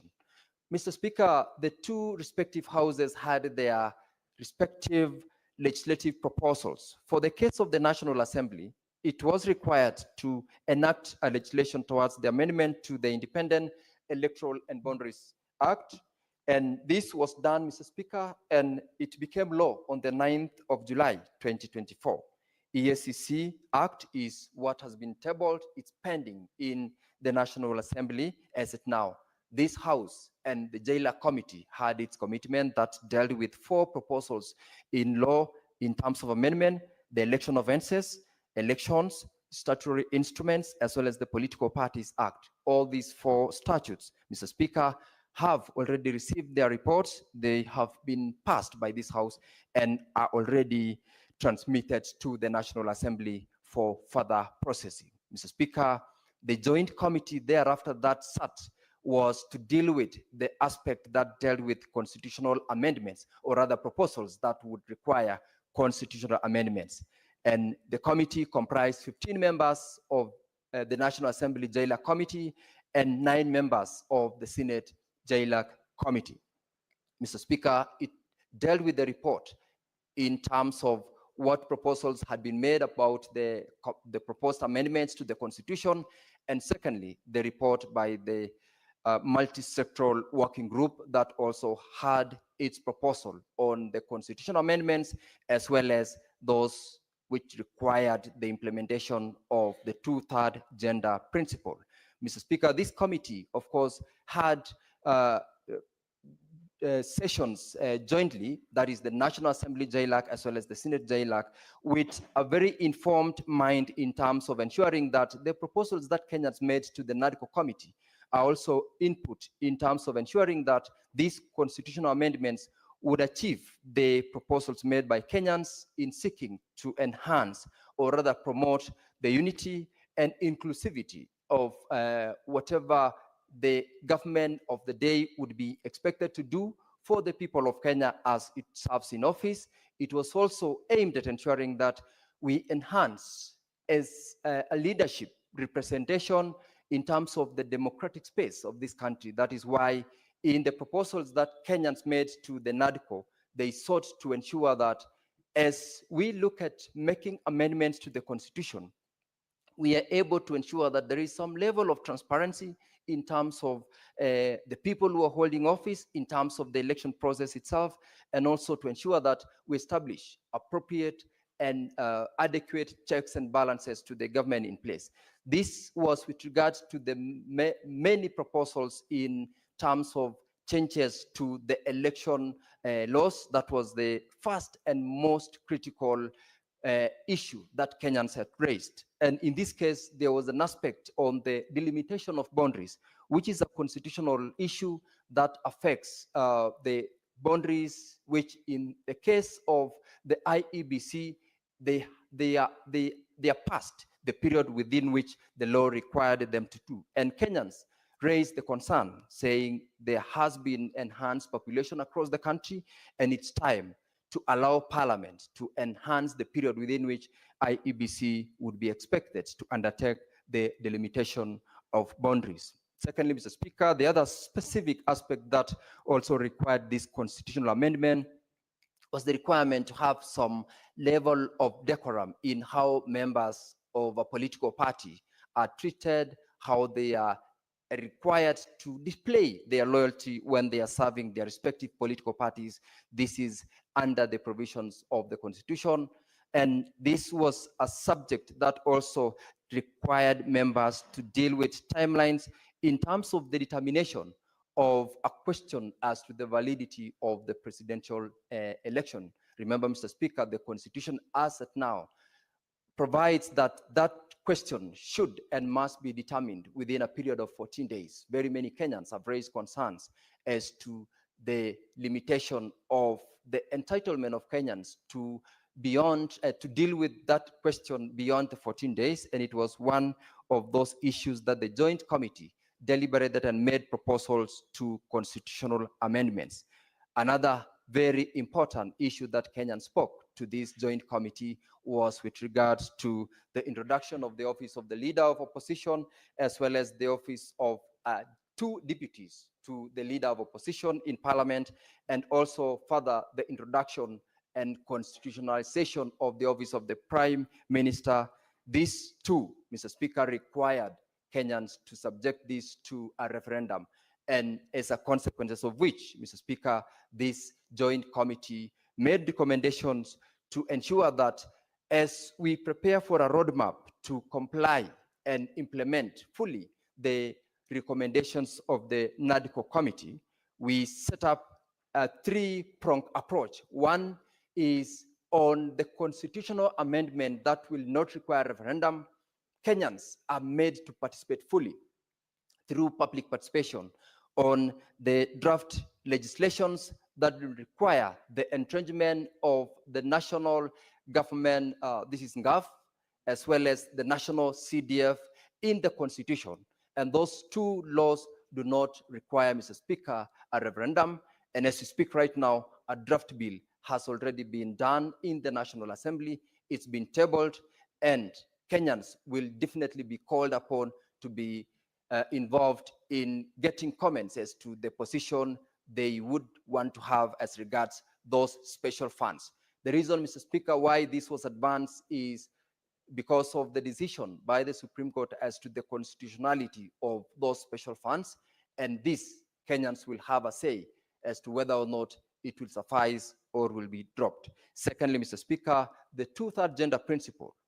Remember, we have had over 13 bills in the previous parliaments, the 10th, no, the 11th, the 12th, and the current 13th parliament will be receiving it for the 14th time bill with regard to implementation of the 2/3 gender principle. Mr. Speaker, the Joint Committee, in its wisdom, did recommend that this particular proposal will not require a constitutional referendum, and therefore a draft bill to implement it will suffice if it's brought before the House, as long as it attracts the 2/3 requirement of members in the National Assembly as well as in the Senate.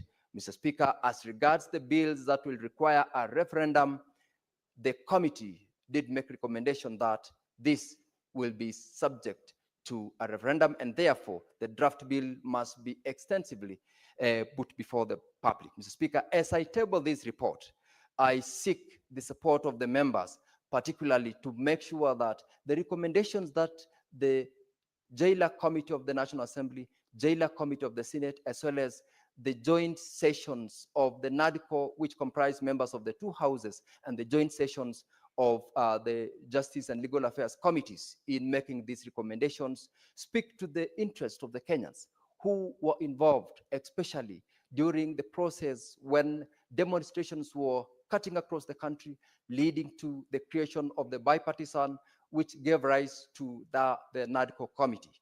I want to ask members to also interrogate the issues which Kenyans raised. And as I move this motion, Mr. Speaker, this motion will not only affect the amendments in the various laws which have been proposed, but it will affect a number of policies that the government of the day picks up for purposes of ensuring that it serves the interest of the people, it looks beyond the current situation as is, and also make policies which are in terms of supporting the posterity of this country. Mr. Speaker, I want to appreciate the members of the committee for their industry, for their involvement and participation, and also the Office of the Clerk as well as the Office of the Speaker for the support that it gave to not only JLAC as a committee of this House, but to the joint committee that was a consequence of the reports that we received, leading to the tabling of this report. Mr. Speaker, I beg to table and ask the Honorable Senator Boni Halwale to second the motion. Thank you, Mr. Speaker.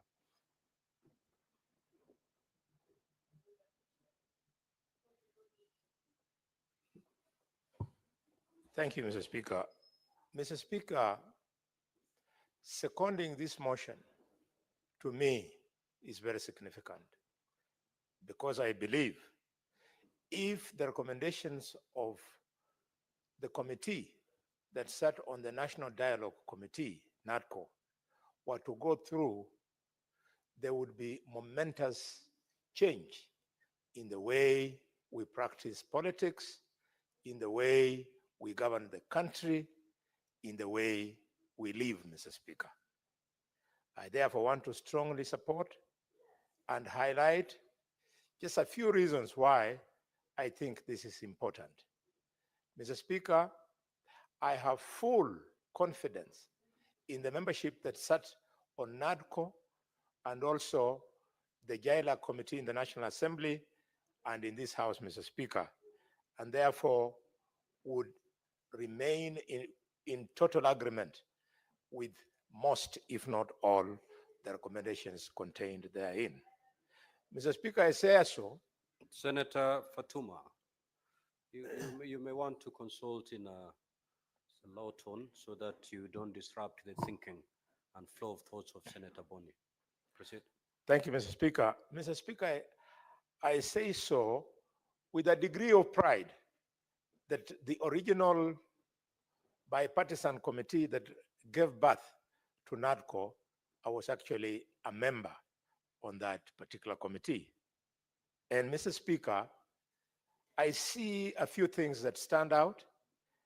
And one I would like to speak to very quickly is the 2/3 gender rule. This has remained a vexing issue since the new constitution was promulgated, Mr. Speaker. It does not matter that many attempts, I believe up to 13, have been made to attempt to achieve the 2/3 gender. What matters is, why did it fail the first time, second time, all the way up to the 13th time? Maybe the kind of public participation that we allow to take place when it comes to this provision is not adequate or could be done in a better manner. Just like the majority of you who are privileged to come from houses where the majority are the female gender. Like, Mr. Speaker, most men, you are there, you're the only man heading the house, but there's a wife there, there's a daughter there, there are third phone, and so on. You always find that you are crowded. So we are very comfortable handling issues of women.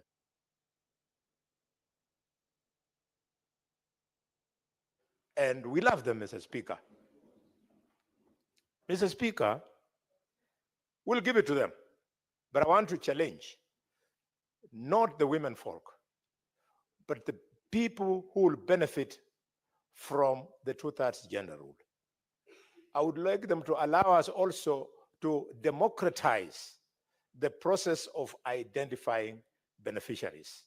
Mr. Speaker, I mean that in its current form, it's difficult to know how one senator nominated or one member of the National Assembly nominated found their way into these two houses. I've never understood how they manage.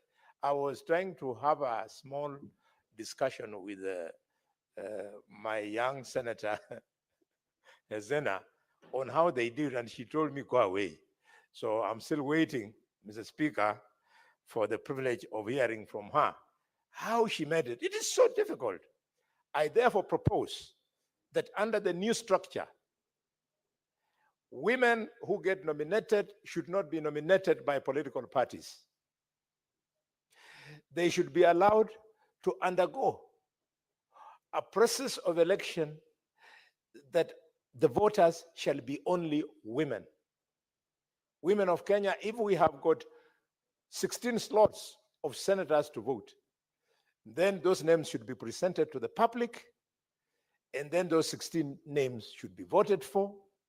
The top 16, they cross the line and they become nominated. People living with disabilities. Again, I don't know how they get nominated. We should allow people living with disabilities to be the principal decision makers. They subject the beneficiaries to a vote. And finally, Mr. Speaker, on this particular point, the people who get through these special seats, the 47 women elected in the National Assembly, plus whatever number we shall add them, they should be allowed to run for that election only once. A woman MP representing a county should not be allowed to be re-elected more than once. They should learn the ropes in the first 5 years. At the end of it, they go for competitive seats. Similarly, people living with disabilities should serve for 5 years. After 5 years, they then face a competitive election. Why? Mr. Speaker, the spirit of nomination was not to create an opportunity for people to get freebies. It was an opportunity which was meant in the letter and spirit of this Constitution to allow, quote unquote, people with limited capacities to win an election to learn how the gurus like Raila Odinga, like Uhuru Kenyatta, like Musalia Mudavadi, like Boni Khalwal. And I say this because we are the guys who have won elections, not once, not twice, not 3 times, not 4 times, but in my case, 5 times. We are the gurus. So that they learn from us how we do it, and then they go and compete. Not to keep on hanging outside this door wanting to come here, one election after another one that I want to benefit from nomination over and over again, Mr. Speaker. Mr. Speaker, the second point I want to speak to is that you have seen the wind behind the sails of wanting to see NADCO suddenly become strong at a time that the president and the former prime minister have created some camaraderie, Mr. Speaker.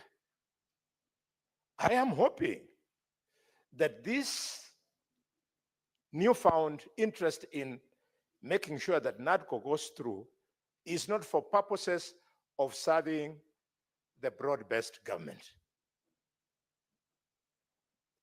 The broad-based government, just like the handshake government BBI that was there, it will go the way that government went. So we cannot afford a situation whereby we want to amend the Constitution so as either to massage the egos of the proponents of the broad-based government or to reward the beneficiaries of the broad-based government. Mr. Speaker, we are all men and women of this republic, and we hear both the normal talk and the talk in the grapevine, and these days, the talk on social media, which is part of our lives. I don't like what I'm hearing, Mr. Speaker. What I'm starting to hear at those 3 levels is as if somebody wants to fix another person, somebody wants to fix a particular party and not the other one, somebody wants to fix a particular region at the expense of another one, and somebody even wants to fix a community. If that is the spirit of broad-based government, it would be wrong. We should never punish anybody. I hear repeatedly, oh, Kashagwa ho, oh, Rigiji ho. The story of Rigiji is gone. Rigiji was given an opportunity in this house to face me, to face Omogeni, to face all of us, and he chickened out. So that is a story which is gone. Let all politicians, especially from Mount Kenya, enjoy equal opportunity in the broad-based government. Mr. Speaker, when we were constituting the new look committees unknown to this House, Mr. Speaker, I failed to discharge my role as a chief whip who under our standing orders is supposed to take the lead in reconstituting committees. Because as a man who joined the struggle at an early age of 22 years at the University of Nairobi, I find it difficult to be part of an exercise that was meant to be exclusive rather than inclusive. This is the way to go. Today you're on top, tomorrow you're not. Today you're on the strong side of the wind, tomorrow you're not. We want to build a country that gives all Kenyans equal opportunity. I see, for example, Mr. Speaker, some noise building around certain members of parliament, and not members of parliament, members of the cabinet, that probably X, Y, or Z might be removed so as to pave way for the new look broad-based government. I want to send an early warning.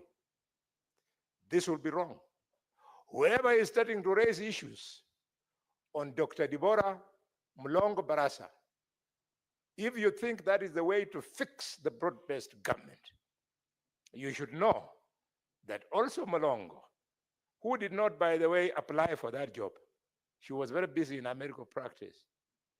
She also comes from a community, and that community has heavy fighters, and sometimes we throw very heavy punches up to and including Dr. Boni Khalwal. Nobody should intimidate Dr. Mulongo. Mr. Speaker, the issue of IEBC in this report, we should expedite the process because, Mr. Speaker, the other day we lost our colleague from Baringo. The people of Baringo need, that delegation needs a senator here. Mr. Speaker, 4 members of parliament have lost their lives. 3 members of parliament have lost their lives, and 1 member of parliament lost his seat through a petition. Those 4 constituencies deserve representation. Not to mention, Mr. Speaker, the 14 wards that have lost MCS for one reason or another. But even as we do so, this will depend on the integrity of the selective panel. Selective panel, wherever you are, please, please, don't do to us what, bring to us the same mistakes, Mr. Speaker, that your predecessors visited this country. We've been in this country long enough, Mr. Speaker, to know that one of the greatest destabilizers of national unity, national peace, democratization, Mr. Speaker, is the elections of Kenya. And its integrity is tested around the commission and its chairman. Please give us good people. I went through the advert you made last week, and I saw the people who had applied to be commissioners. I have seen some fairly very good names amongst the professionals who have expressed interest. Please, selection panel, avoid the temptation to recycle names. Just because a name is an old name in the papers, in the media, in public domain, they should not be given preference. Let the interviewing process be accompanied with the loads upon loads of integrity so that we get the best commissioners and the best chair, Mr. Speaker. What's more, the mover of the motion has spoken to the issue of delimitation. Many Kenyans listening to me think that when delimitation will take place, they'll get new constituencies. No. There will be no new constituencies. What we'll have is the change in boundaries. And in some cases, the change of the names of the electoral units. That's it. If you are at home there expecting to get a new constituency, forget about it. And if you think we should propose the amendment of the constitution to the article whose number I've forgotten, that provides that Kenya shall have 290 constituencies. Until you amend that, your constituency can be as big as some of those constituencies are, but you won't get it because of this NADCO report. The last point I want to make on IEBC and this NADCO is the issue of the presidential election. We must go all out of our way, and Speaker, when that time is necessary, I know you can't come to legislate, I'll come to you, you help me, so that we can graft the law in such a manner that there can be a closure of a presidential election.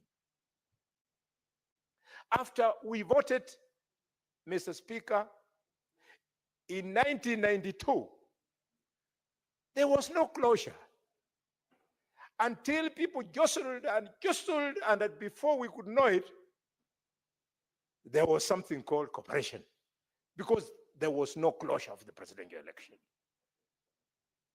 Mr. Speaker, in 2007, there was no closure of the presidential election. It went on until our country went bust, only coming to be calmed because of the so-called Nusumukate. Mr. Speaker, there must be a closure of a presidential election. Fast forward, and Mr. Speaker, 2017, you couldn't get closure of the presidential election.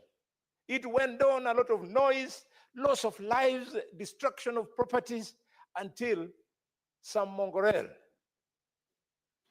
that you called handshake came on and stabilized the country. You can see the same nonsense is what we are going through now. Instead of closing the election, we are still talking about the presidential election. Up to until now, we are talking about something called broad-based government. For those of us who have committed our lives to the respect of the Constitution and the rule of law, I am unable to see a single article in the Constitution that is called broad-based. We must learn how to bring presidential elections to a closure.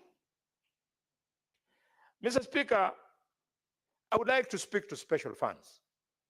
I don't know whether it is the mover who forgot, but you have spoken to special funds and spoken about only two: National Government Constitutional Development Fund and National Government Affirmative Action Fund. I've heard you that. Why are you not speaking oversight fund?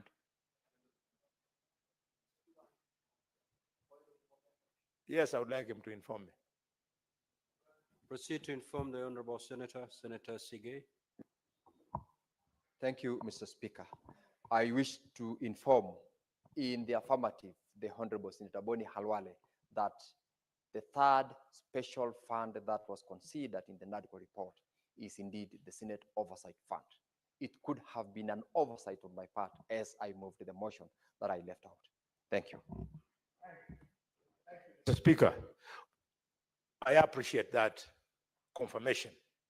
We want it to be in the open that an oversight fund is necessary.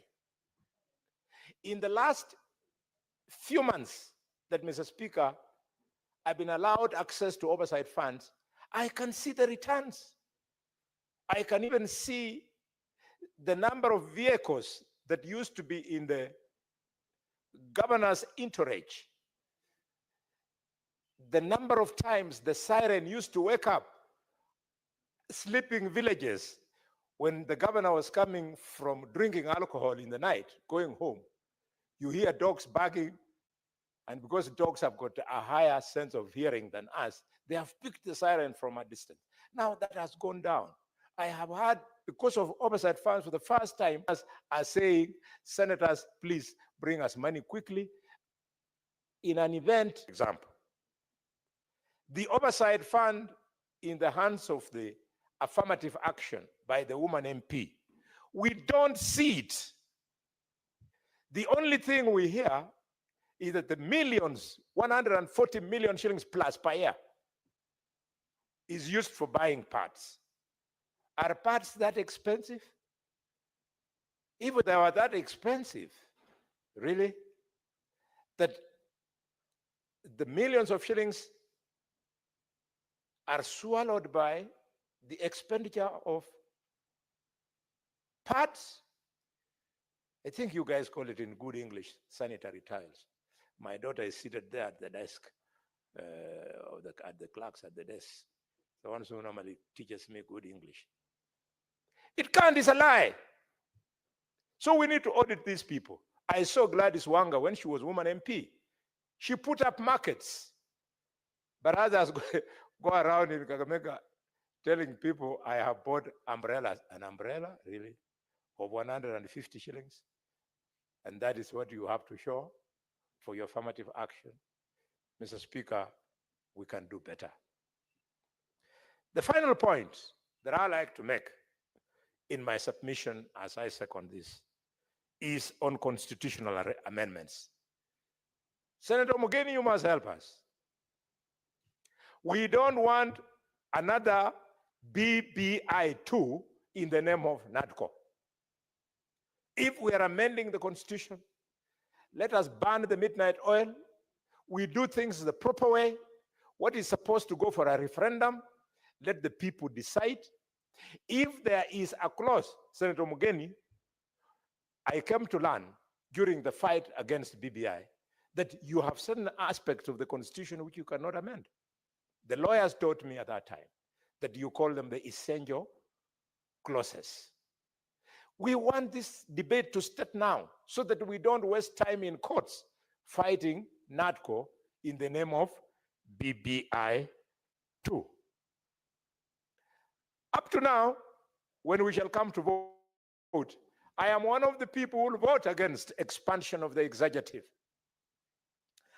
I do not understand the benefit of an expanded executive. Take, for example, the chapatis that the governor of Nairobi was talking about yesterday. You can see the benefits. The primary school children from Mukuru Kwanjenga, from Kawangware, they benefit from those chapatis. We want decisions that translate into returns on investment. So what if we have a prime minister with 2 deputies and a president with a deputy? How is it going to improve the lives of the people? Other than just stroking the ego of the big men of Kenya and big women to share positions of power. The office I would certainly support is the leader of the opposition. Under this new constitution, because of the provision of majority and minority, the leader of opposition makes a lot of sense. That I would support. Mr. Speaker, with all those remarks, I strongly second the motion for adoption of the report of the National Dialogue Committee. Thank you, Mr. Speaker. Now, honorable senators, I'll proceed to propose the question that the Senate adopt the joint report of the National Assembly Departmental Committee on Justice and Legal Affairs and the Senate Standing Committee on Justice, Legal Affairs and Human Rights on its consideration of the report of the National Dialogue Committee, NADCO, and the report of the multi-sectoral working group on the realization of the 2 transgender principle laid on the table of the Senate on Thursday, 13th of February, 2025. Now, the floor is open to debate, but before I call upon senators wishing to make their comments, allow me to communicate this information. I'd like to acknowledge the presence in the Speaker's Gallery this afternoon of visiting students, students leaders from Mount Kenya University. The delegation comprises 4 students who are in the Senate for a one-day academic exposition on the invitation of the Senator for Bomet County, Senator Wakili Hilary Sigei, CBS MP. Honorable Senators, I request each member of the delegation to stand when called out so that you may be acknowledged in the Senate tradition. Mr. Evans Kiprono Korir, the President. Mr. Calvin Rono, an Executive Member. Ms. Ivy Cheborey, Executive Member, and Ms. Ivan Peter, Executive Member. In our usual tradition of receiving and welcoming visitors to Parliament, I extend a warm welcome to them, and on behalf of the Senate and my own behalf, wish them a fruitful visit. I will call upon the Senator for Bomet and the 1 minute to extend the word of welcome to the 4 students leaders.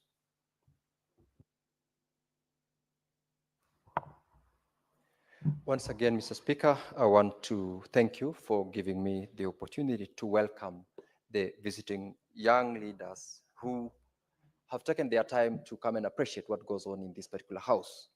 I want to encourage them that as they assume their various offices of leadership in the university, they take cue with what they have seen, what they have witnessed in this particular house as regards the kind of leadership that they should exhibit as they lead the students from the institution they come from.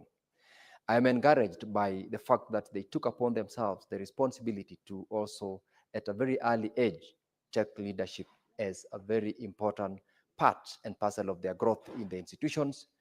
And I want to encourage you to not only be involved with the politics of the institution that you are leading, but also the politics that affect the general public, because at the end of your 4-year term in the university, you will be out there and expected to give back to the society, both as a resident of wherever you come from, as an elite, so to speak, and as a leader who should participate in what goes on in the society at large.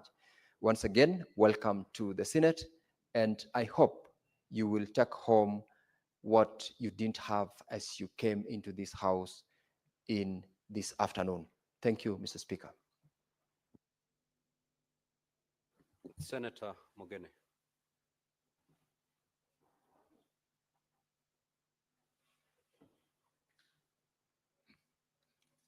Yes, thank you, Mr. Speaker, sir, for giving me the opportunity to also make a contribution to this motion that supports the full implementation of the NADICO report. And while contributing, Mr. Speaker, I once again want to thank my colleagues who gave me the privilege to serve as a member of the NADICO team. The Speaker, I've seen some video. I was sent a video from Nyamira indicating that I'd visited the State House today in the company of former Vice President Kalonzo Musyoka. But that is a video that was captured, Mr. Speaker, when we presented the NADICO report to His Excellency the President sometimes last year. So I want to assure the people of Nyamira that I was not privileged to visit the State House today in the company of Kalonzo Musyoka, but I was indeed in State House when we presented the NADICO report to His Excellency the President.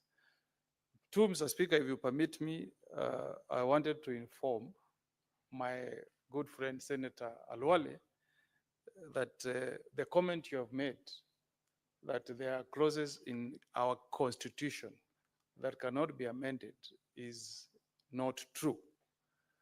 The principle of, I think they call it the basic structure principle in the constitution.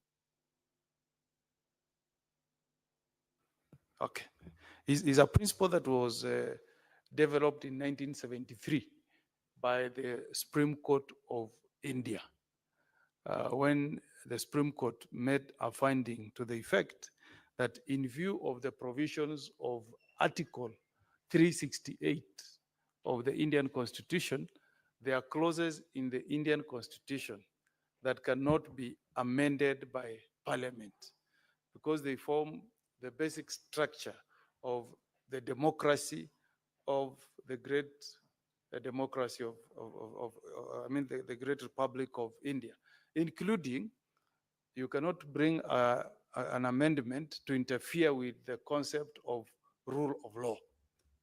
Or you cannot bring an amendment to the Indian Constitution that will water down this principle of separation of powers. Or you cannot bring an amendment as parliament in India to water down the principle of India being a democratic state. But in the case of our country, Kenya, when this matter went to the Supreme Court, and an argument was made that there are articles in the Constitution that are protected, that cannot be touched, that cannot be amended, that can fit into that principle of basic structure in our Constitution, the Supreme Court of Kenya overruled that argument and stated that we don't have an article in our Constitution that is mirrored in the line of the words of Article 368 of the Indian Constitution. So, Honorable Galwale, the findings of the Supreme Court is that any article in our Kenyan Constitution can be amended. The only caveat is to look at what is in Article 255, 256, and see what can be amended by Parliament without subjecting that amendment to the referendum, or the clauses that are protected in our Constitution that can never be amended without subjecting that amendment to a referendum.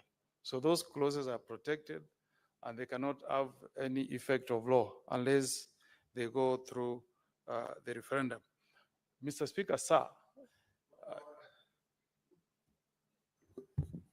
Senator Boni, what's your point of order? Thank you, Mr. Speaker. I rise on standing order number 105, not to interrupt the distinguished senator, but briefly, this is a learning process. For me, and maybe quite a number of Kenyans, I would like you to just use facts to inform me, supposing you moved either under 255 or 254, and told Kenyans that I'm giving you a referendum question, or Parliament is attempting to amend the Constitution so as to move Kenya from a multi-party democracy to a monarchy. Would that still be constitutional? Now, what's your point of order, Senator Boni? The facts. I want the facts. That is actually a question. Yes, my point. Which you ought to have possibly asked the Honorable Senator Omogeni to clarify by giving you established facts as to whether Article 255 and 256 would require referendum, which I think he was ably doing it. Thank you, Mr. Speaker. I beg that you don't throw me out. I was being clever to see if I could get slightly more. Don't throw me out. I want to hear more from him. Please. Senator Omogeni, kindly, as you support this motion, please make it clear to the Honorable Senator Boni it's good on that aspect. Yeah. It goes there. You know, Mr. Speaker, this is the only occasion where the Senator Galwale can benefit from my advice without me sending him a fee note. What else?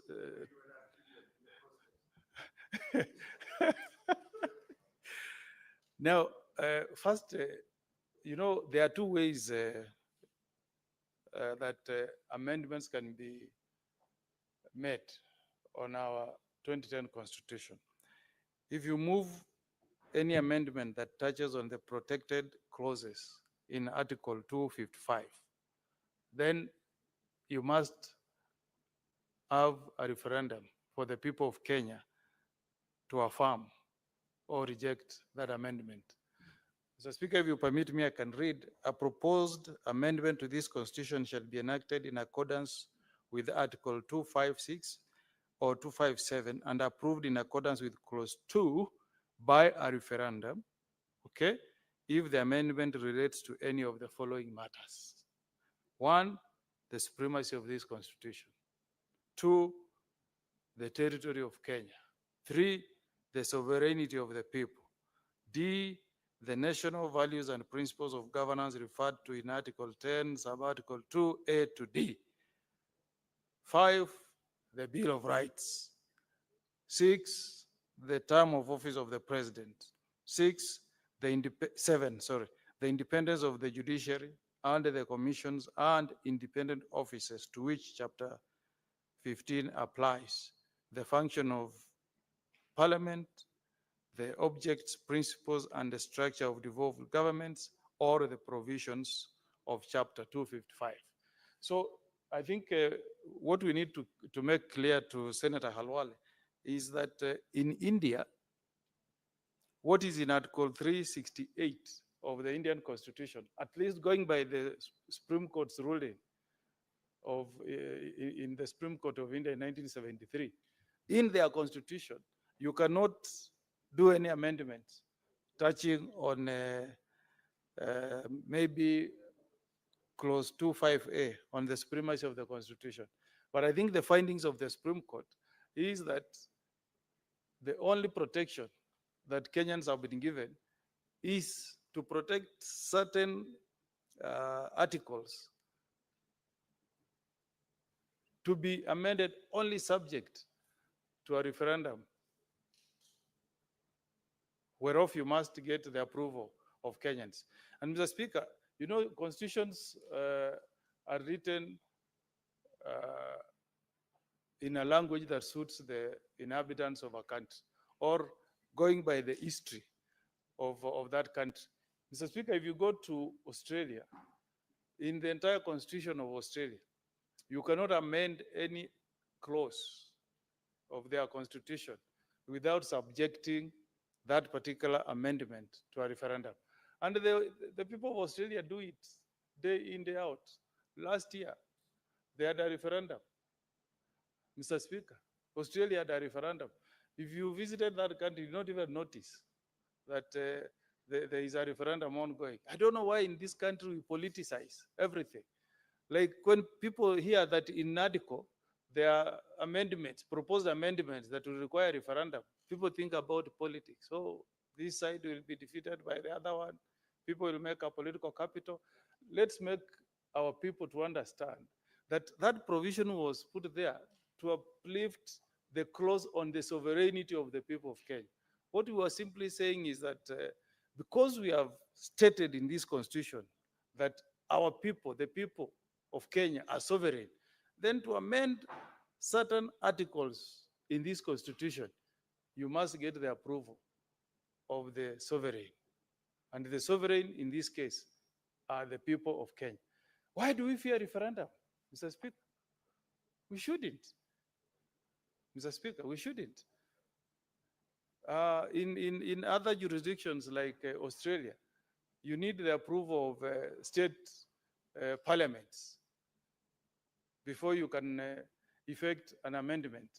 In our case, we have said there are certain clauses, to answer the second aspect of Senator Kalwale's clause, there are certain aspects under Article 256 that can be amended by Parliament without subjecting that amendment to the referendum. So the demarcation is there. The clauses, the articles that are protected, that must go to the referendum, and articles that are not protected in this constitution in terms of going to the referendum, that can be dealt with by Parliament. But Mr. Speaker, I didn't hear you mention in your report about the proposal we made on the tenure of the Senate of the Republic of Kenya. Because NADCO considered the terms of the houses of Senate in many jurisdictions. And Mr. Speaker, when you speak about protecting devolution, you start protecting devolution by having a Senate that is the upper house, that is well anchored in the Constitution, that has got full legislative powers, including a say in budget making process. You can read many constitutions. If you go to Australia, members of Senate serve for 6 years, and they are never subjected to an election together with the members of the House of Representatives. Because you don't want to mix the election of senators together with the head of state, because that can be a way of, curtailing the re-election of senators who are very strong in protecting devolution. So when they go to elections, the tenure of the Senate continues. And then not all senators leave. Because of institutional memory, they have crafted their constitution in such a way that a number of senators are elected, but others remain. The same way they do it in United States of America. Mr. Speaker, the House of Representatives in the US, they serve for 2 years. Senators serve for 6 years. And again, the same model. You protect the Senate by ensuring that not all senators exit in an election, because you need institutional memory. You go to Japan. Japan is it's even more conscious on protecting the Senate. They call it the House of Councillors, the upper house, with 265 members. In Japan, Mr. Speaker, if the House is dissolved because there is a vote of no confidence against the Prime Minister, only the House of Representatives goes home. The Senate is protected. Their tenure is uninterrupted, even when there is a dissolution of Parliament through a vote of no confidence. Only the House of Representatives goes home, the Senate remains. Because you want a Senate that is strong, that does not live in fear of being chased by the head of the executive, okay? You give them a longer tenure in office because they also cover large areas, Mr. Speaker. So I want us to be senators who want to be guided by what is happening in other jurisdictions, Mr. Speaker. We should not look at this idea of a 7-year tenure as something that is kind of pushing a personal agenda of senators. After all, nobody is going to benefit in this term. I'm sure this clause, even if it comes into force, it will be after the 2027 elections. People like Galwale may not even be coming back as senators. Maybe they will be governors of, maybe a governor of Kakamega. I'm not sure about Joyce Korir. Maybe she will be a governor of Bomet, that type. So it is this we are doing for posterity, Mr. Speaker. Let's pass laws, not looking at us as the current senators, but for posterity. You know, Mr. Speaker, that the senators in US after 1790, after passage of their constitution, used to be elected by the MCAs, members of state parliaments. And after some time, they realized they will never be effective unless they get direct mandate from the people and create a tenure that is longer than the House of Representatives. So this is a wonderful opportunity for us to strengthen devolution. Let us tie up this idea of full legislative mandate of the Senate. We have a say in budget making process. Which other moment are we going to have, Mr. Speaker, to clarify this debate we have had for a long time on where our space falls when the Constitution says that the role of ensuring that independent commissions are well funded vests in Parliament. So, Speaker, remember when we were in NADCO, there is a boy who came from Homa Bay, and they told us to understand English properly. There is that use of the word shall, if you remember. And they told us when the word shall is used, he said, it is mandatory. When it is may, it's optional. May is optional. Shall, mandatory. Article 249(3) says, Parliament shall, mandatory, shall allocate adequate funds to enable each commission and independent officers to perform its functions. That means that function is a function that is shared by the two houses. If you read the subsequent clause like 245 on approval of members of independent commissions, it's very clear. It says National Assembly shall approve. Okay, so when the word parliament is used, it should refer to the two houses, not one, the two houses, National Assembly and Parliament. That's why Article 250 says chairpersons of and members of each commission shall be identified and recommended to be appointed in a manner prescribed by national legislation, B, approved by National Assembly. You see there, the mandate is very clear. It is donated to that house called National Assembly in 252B. But if you read the one I've just read, 249.3, it uses the word parliament. So let our brothers in the National Assembly appreciate that this constitution gives us shared mandates. There is a mandate that is reserved for National Assembly, and there is a mandate that is shared by the two houses. The Speaker, if you permit me to say something about this issue of gender. One, at NADCO, we never dealt with the issue of gender. That issue was isolated to be dealt with by the multi-sectoral group. And I believe if there is a report that has been tabled, Mr. Speaker, it's a standalone report by the multi-sectoral group on gender.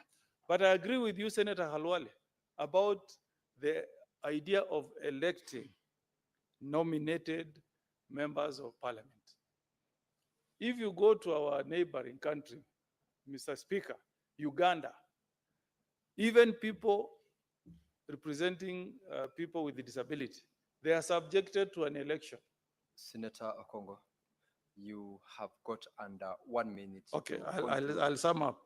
But since you are a member of NADCO, I exercise the discretion of the chair to allow you an additional 3 minutes. Thank you. So thank that you. you conclude on your thoughts. Thank you, Mr. Speaker. Thank you. Mr. Speaker, to back the point that Senator Galwale was making on the issue of nominated members of parliament, in Uganda, even youths, people who represent youths, they are subjected to an election.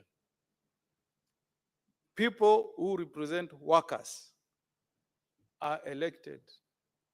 Their names appear in the ballot.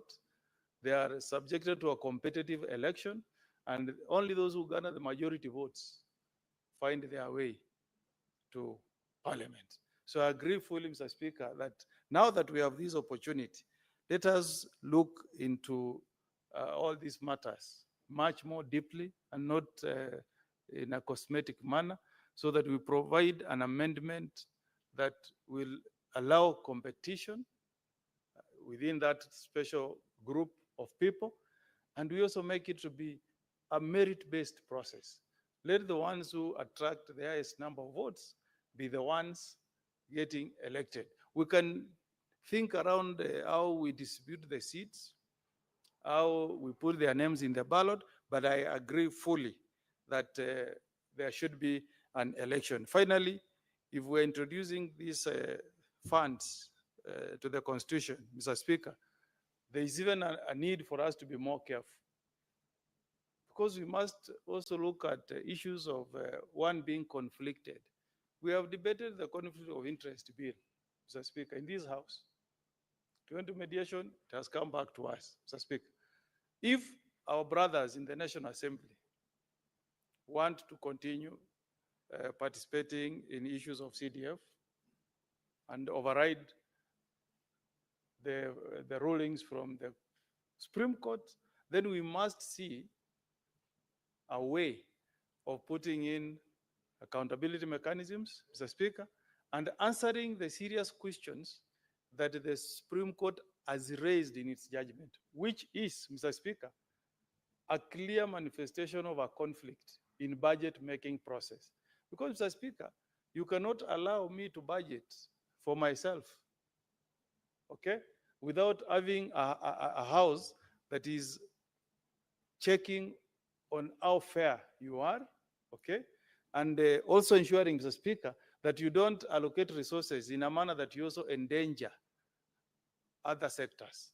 So if we create the CDF, let it be very clear in the Constitution that the Senate will have a say on the budget making process, so that we can also question the criteria used to share money in the constituencies.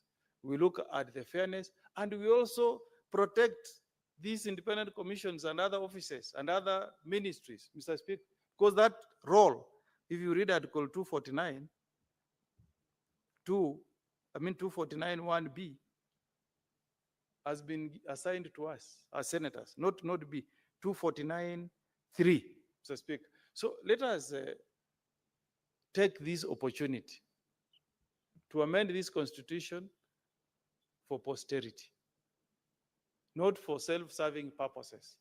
This should not be a debate of members of National Assembly saying CDF must be entrenched in the constitution and will be the only persons in parliament who will deal with the issue of allocating budget for those offices. If we do that, Mr. Speaker, future generations will take note that there were men and men of wisdom when the first amendments of the Constitution of Kenya 2010 went through.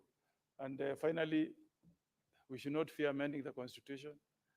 I used to hear people saying that the American Constitution has never been amended. It has been amended several times. In fact, Mr. Speaker, the first amendment took place after 5 years, and they amended 12 clauses, including the Bill of Rights, just after 5 years, Mr. Speaker. The Supreme Court was more weak than our own Senate. In 1790, Senator Kalwale, the Supreme Court of America was using a committee room in Congress. They didn't have offices. They did not even listen to any case in their first term, nothing. They were just sitting there. But now it's one of the strongest and most influential courts in the world. So let us also take this opportunity to relook at the Senate of Kenya. We were not in Naivasha, only Kalwale was there at that time when they mutilated the proposal from, where was it? From Bomas, and made the Senate a shell. Now we have an opportunity to do something for posterity. With those remarks, Mr. Speaker, I support. Thank you. Thank you, Senator Mogeni, for your well thought out contribution and for participating in the NADCO process as a member representing this House and the interest of the Kenyans and of those whom they elected you into this office. I will invite the Honorable Senator Joyce Korir. Yeah, thank you very much, Mr. Speaker. Mr. Speaker, pursuant to the Standing Order 110.1, I beg to move that the debate on the motion be now adjourned. Honorable Speaker, the reason why I'm asking for this adjournment is because this is a very, very important document. This is a very important report that is touching the lives of Kenyans. It's a report that is speaking to a number of issues, matters the restructuring of the IPC. There is a core mandate of this House, Honorable Speaker, that deals with resources to the counties. And the report speaks to the digitalizing and digitalizing requisitions and approvals of withdrawals from the county revenue by the controller of budget to improve efficiency. Not only that, Honorable Speaker, there is also the issue that the recommendation that has been made by this NADCO committee, where they are encouraging the county assemblies to consider having the executive committee members to answer questions before the floor of the House, just the way the cabinet secretaries are appearing before this House. Honorable Speaker, I don't want to labor much because the report has a lot of information pertaining the entrenchment of funds into the Constitution.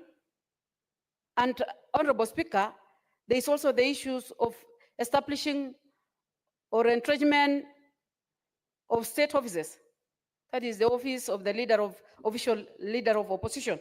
Senator Mr. Joyce. Speaker, Senator Joyce, under the provisions of Standing Order 110, you are only under an obligation to move at the motion for adjournment and get someone to second.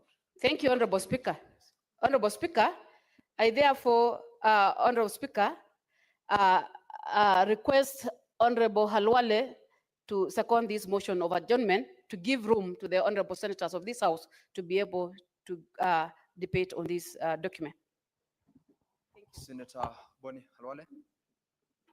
Mr. Speaker, I second.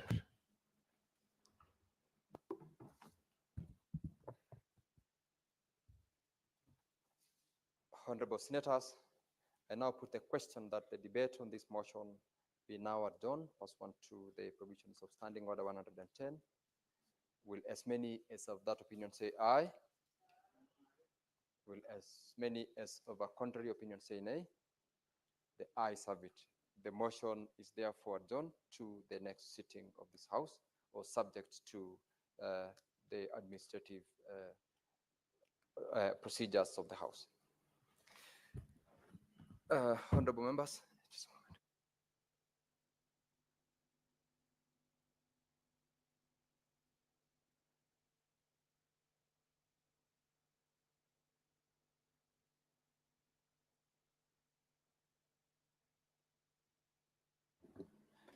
a moment. Honorable Senators, for the convenience of the House, I will rearrange the order paper, and I ask that order number 25 be called out. Order number 25, the County Library Services Bill, Senate Bills number 40 of 2024, second reading.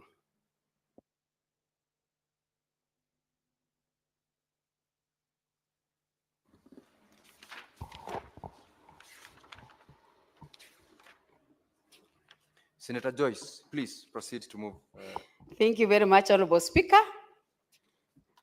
for giving me this chance.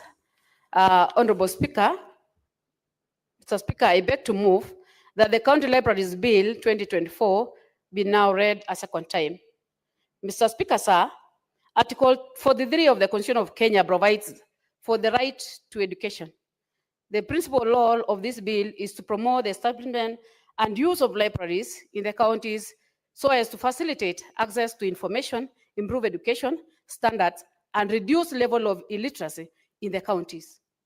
Mr. Speaker, by so doing, the bill gives effect to paragraph 4F of the part 2 of the 4th schedule of the Constitution. The bill is to enable access to educational resources, promote literacy, to support educational, cultural, and research activities by providing necessary resources and facilities to ensure the preservation of culture heritage of the counties for future generations. The bill provides for the role of the counties play in provisions of library services. These include, but not limited to, mobilizing resources necessary for the delivery of library services, approving and integrating the county library's annual work plan into the annual county budget, allocate adequate funds and resources necessary for the effective development of libraries, collaborate with entities of the development of capacity building and training programs for librarians in the county, and provide for the necessary resources for the capacity building of the county library staff in the respective county. Honorable Speaker, the bill also establishes a county library service development committee consisting of 5 members. The role of the committee is exposed by the section 7 of the bill. The bill arrives at the opportune moment to help the counties improve literacy rate. Many libraries have remained in a similar state for about 20 years. Their infrastructure is outdated, and the resources they offer are no longer adequate to meet the evolving educational demands of the modern world. With the rapid advancement in technology, information, access, and transformed, yet many libraries have not kept pace with these changes. Lack of updated facilities, digital resources, and modern technologies limits the ability to support the current teaching methods, research needs, and the expectations of today's learners. To stay relevant and effectively serve students and community, libraries must invest in modernization and expand their offerings. Mr. Speaker, as we transition into this competence-based curriculum, that is the CPC, enhancing library services within the county will be vital in providing learners with access to essential educational resources. By providing these services, students from the families that may struggle to afford school materials will still have the opportunity to access the textbooks, learning aids, and other important resources available in the library. This initiative will support the full implementation of the CPC, ensuring that every child, regardless of the financial background, has equal opportunity to succeed academically. Moreover, strengthening library services promotes inclusivity, offering a vital support system for the education of all students, helping to bridge the gaps in the learning resources. Mr. Speaker, case in point, Bomet County, there is only one government library in Silipwet run by the Kenya National Library Services. The library is yet to be equipped with sufficient and up-to-date materials that will support the current curriculum, competent-based curriculum. This is highly likely to case in the case in majority of the counties across the nation. The intention of this bill is to elevate the library's facilities and services to match up with the needs of the students of today. Case in point, Maktaba Kuu, located in Upper Hill, Nairobi County. It is especially crucial for children in rural areas where access to educational resources is limited. Additionally, the bill supports implementation of Article 53(1)(a), which guarantees every child to the right to free and compulsory basic education. Enacting the bill into law will also significantly contribute to fostering a reading culture across the country. Honorable Speaker, with these few remarks, Mr. Speaker, sir, I beg to move and request Senator Boni to second. Thank you, Honorable Speaker. Senator Boni Halwale.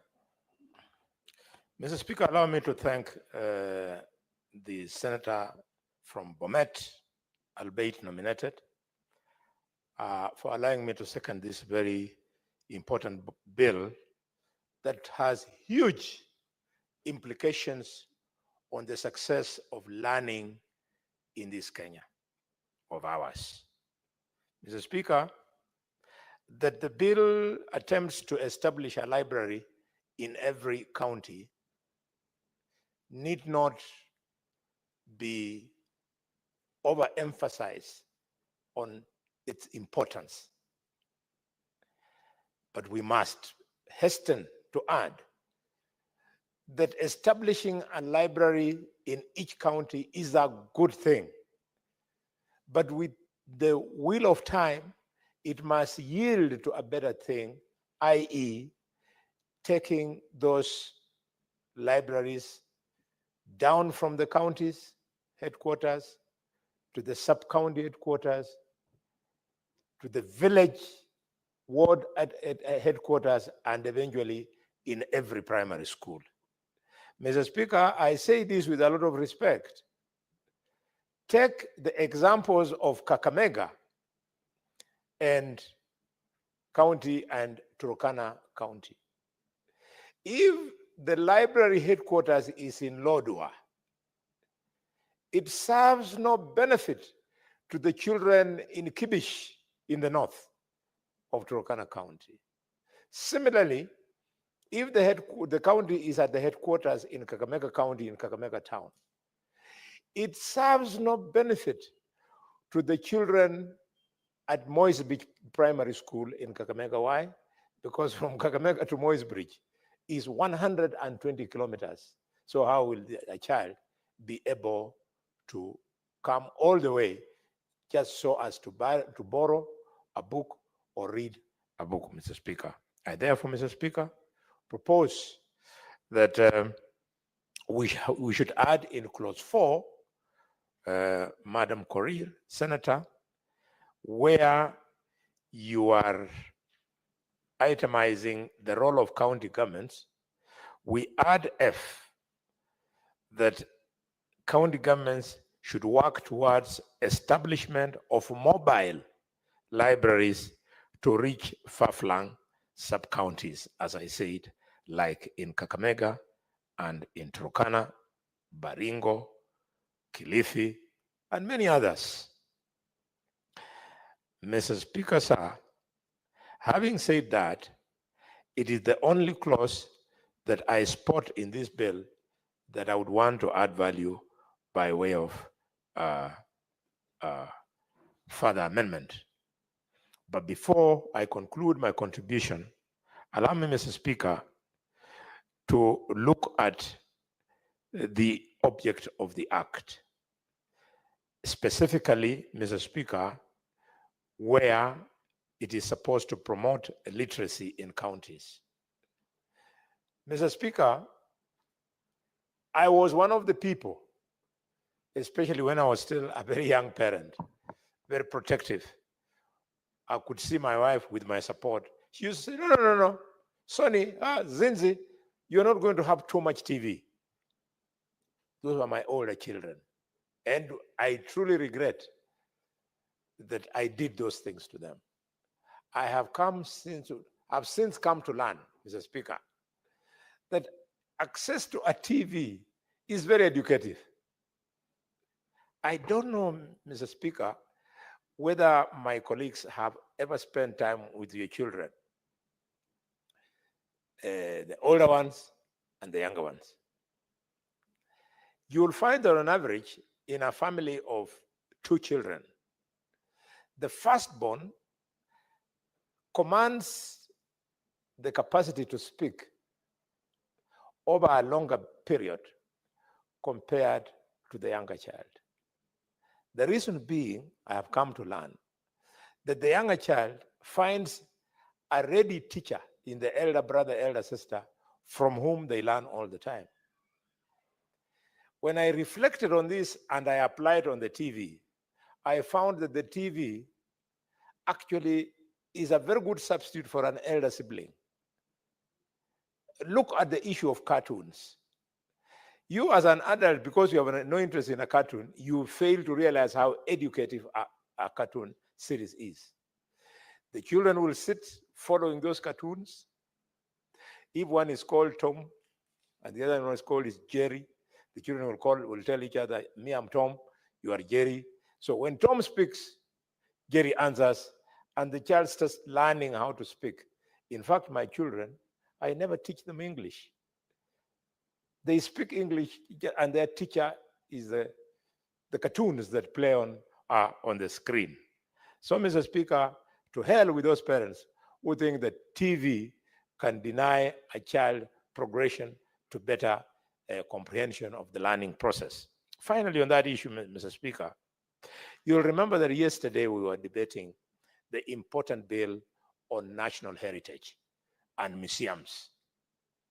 Supposing this bill goes through, as I saw the expanded interest yesterday, it will sit very well with this bill, because this bill, in its objects, it says it is supposed to support education and culture.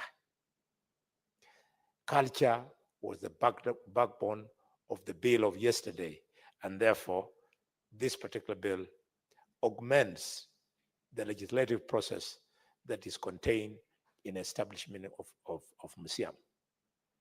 Look at it this way, Mr. Speaker, sir. If you got permit and you have a museum, you spend a lot of money putting up the museum, you can actually house the library in the same building like the museum, so that after the children have had an opportunity to enjoy the library services, some of them can be given an opportunity to tour the museum. It is further expansion of the learning process. With those many remarks, Mr. Speaker, I second the bill, and yes, I second the bill that yes, I second the mover for the bill. Thank you. Senator Boni, you must have been trying to look at the title of the bill, County Library Services Bill. And now, honorable senators, I propose the question that the County Library Services Bill, Senate Bills number 40 of 2024, be now read a second time.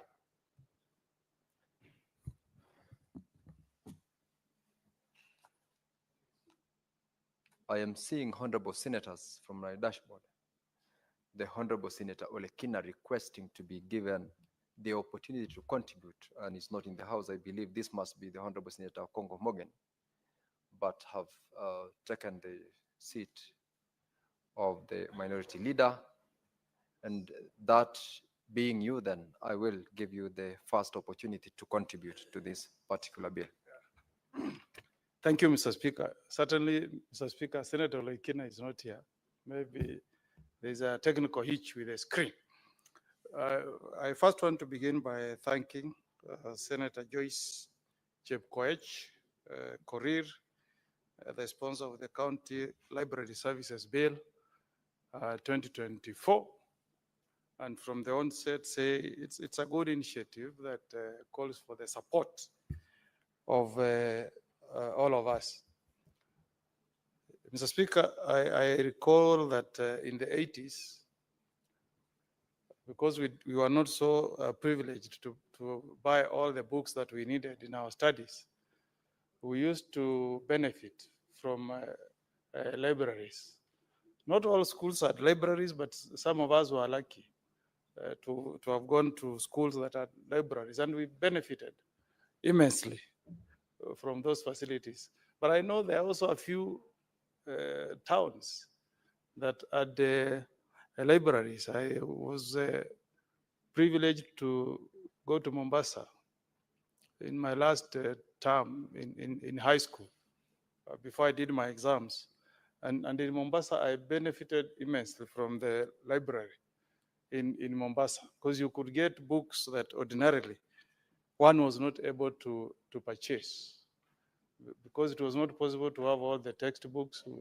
The good textbooks in school were actually shared among many students. I don't know, Mr. Speaker, whether you are subjected to the pain that we went through while studying law at University of Nairobi Parklands campus. There are some units that only had 2 textbooks in the library. So to access it, you come very early and wait at the door. When the librarian opens, you rush the first one, you grab it, and ensure that you spend the next 2-3 hours on that one book, because there are only 2 copies. So Senator Korir, this is a good initiative, but I hope we can also tailor it with what is happening in technology, because many people are also running away from being analog. The younger generation, the Gen Zs, are now more concerned with digital information. People in our offices, at times you ask them to get something for you, they immediately go to the phone and get the information there. So Speaker, you know, this thing they call chat GPT. It has all information. If you want any information, you go to chat GPT, you'll get it there. Everything is there. So let's also try to incorporate digitization, technology in this bill, so that maybe we expand our cable network to our counties, and from counties it goes to sub-counties, so that, Mr. Speaker, people in Osamaro Ward, in West Mogran constituency in Nyamira, can be connected to internet, and their kids can do research from the phones. Senator Korir, nowadays, some kids will actually be more passionate to get a phone, maybe more than spending time to travel all the way to Kisii to get a library, because they know that they can get all the information they need in the internet. And of course, the era we are going to, AI, artificial intelligence, will play a big role. Okay, so it's also good to see how we can address the issue of electronic libraries in our counties. Luckily, Mr. Speaker, I've seen that in this bill, in section 7, the sponsor has proposed that we should develop, equip, manage, and maintain libraries, including electronic libraries in our counties.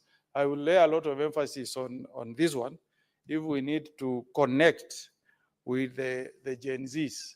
That will really resonate with the Gen Zs. Second, Mr. Speaker, sir,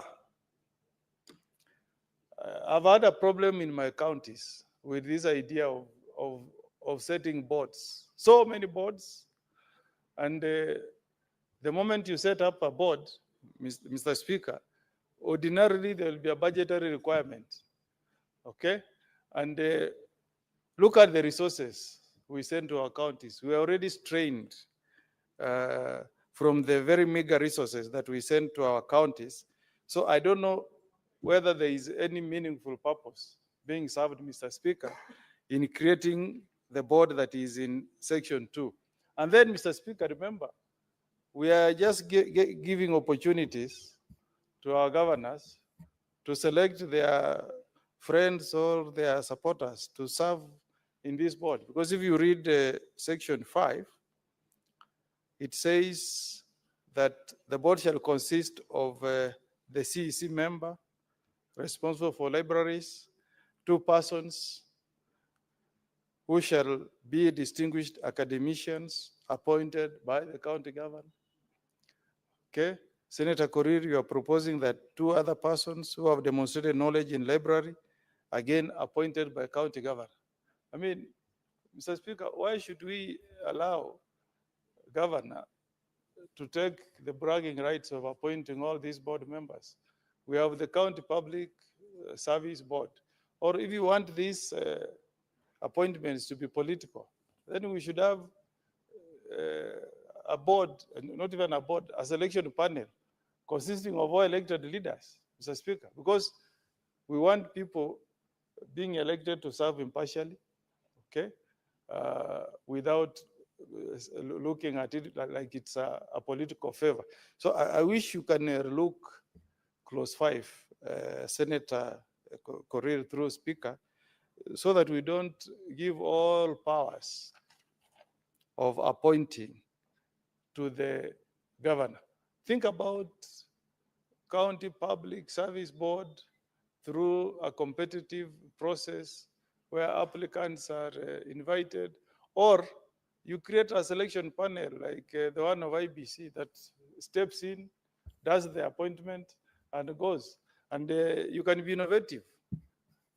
We can have the women rep selecting 1 person to sit in the selection panel of the board.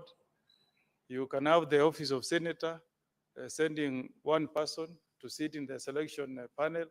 The governor sends 1, and then the chair can be the chair of the County Public Service Board, so that we have a process that is fair, it's distributive, that accommodates all the leaders within the county. Then, Madam Speaker, I'm excited with what is in section 3D, that we need to preserve our cultural heritage. I've tried to look for books that we read when I was in class 1, class 2, class 3. They are nowhere. I tried to interest my children to get Kisi books to read. They are nowhere.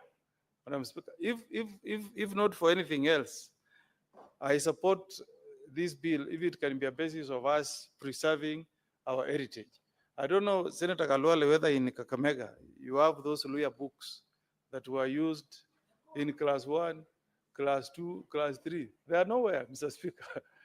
So if for anything, if we can have a collection of those books so that our kids who want to connect with our culture, our heritage, can go to our libraries and read these books and sharpen their skills in our ethnic languages. And also, Mr. Speaker, I hope these laws that we pass,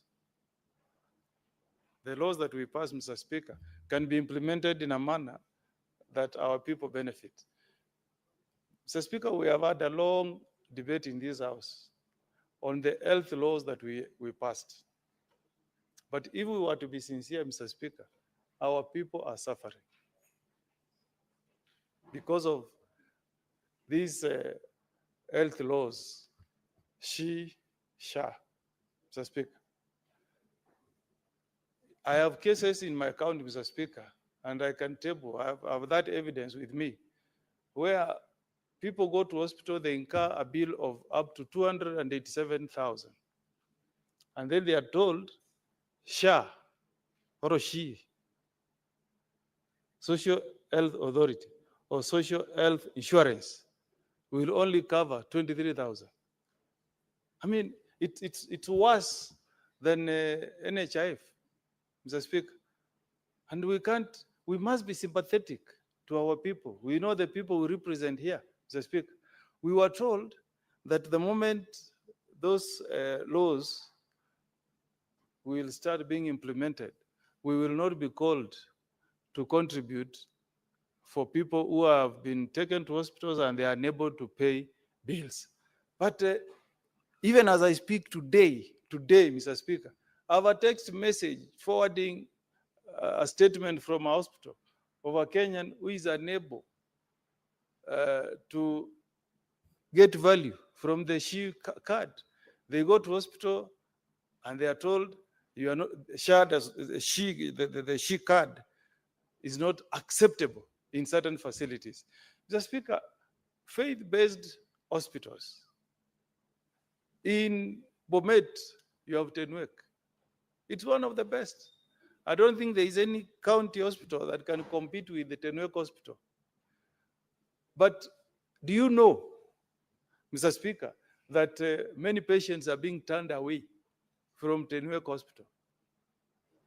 Mr. Speaker, do you know that the only allocation you have for this shift card in a hospital, if you land in ICU, is 4,000 shillings. And there is no hospital that will charge you 4,000 for an ICU bed. It's more. It's about 16,000. So we must do something. If it's not working, let us repeal the law. We do something that is beneficial to our people, Mr. Speaker. So let's be very careful as we pass this bill. We ensure that we are not putting our people into a trap. We cannot, if we continue this way, we'll be sending a signal to Kenyans that this law was passed to allow the government to harvest souls of Kenyans. Because if Kenyans are being chased from hospitals, if the SHE card is not being accepted in hospital, then why did we pass the law?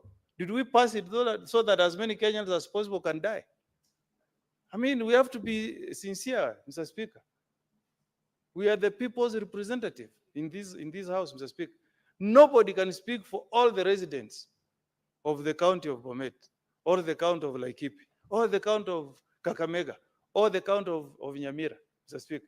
And since these things have been brought to our attention, Mr. Speaker, we must address them, Mr. Speaker. So I'm sorry to digress a bit, but I support the Senator Korir on this bill, but I also want to say something. Maybe you can consider what is in section 9, subsection 2.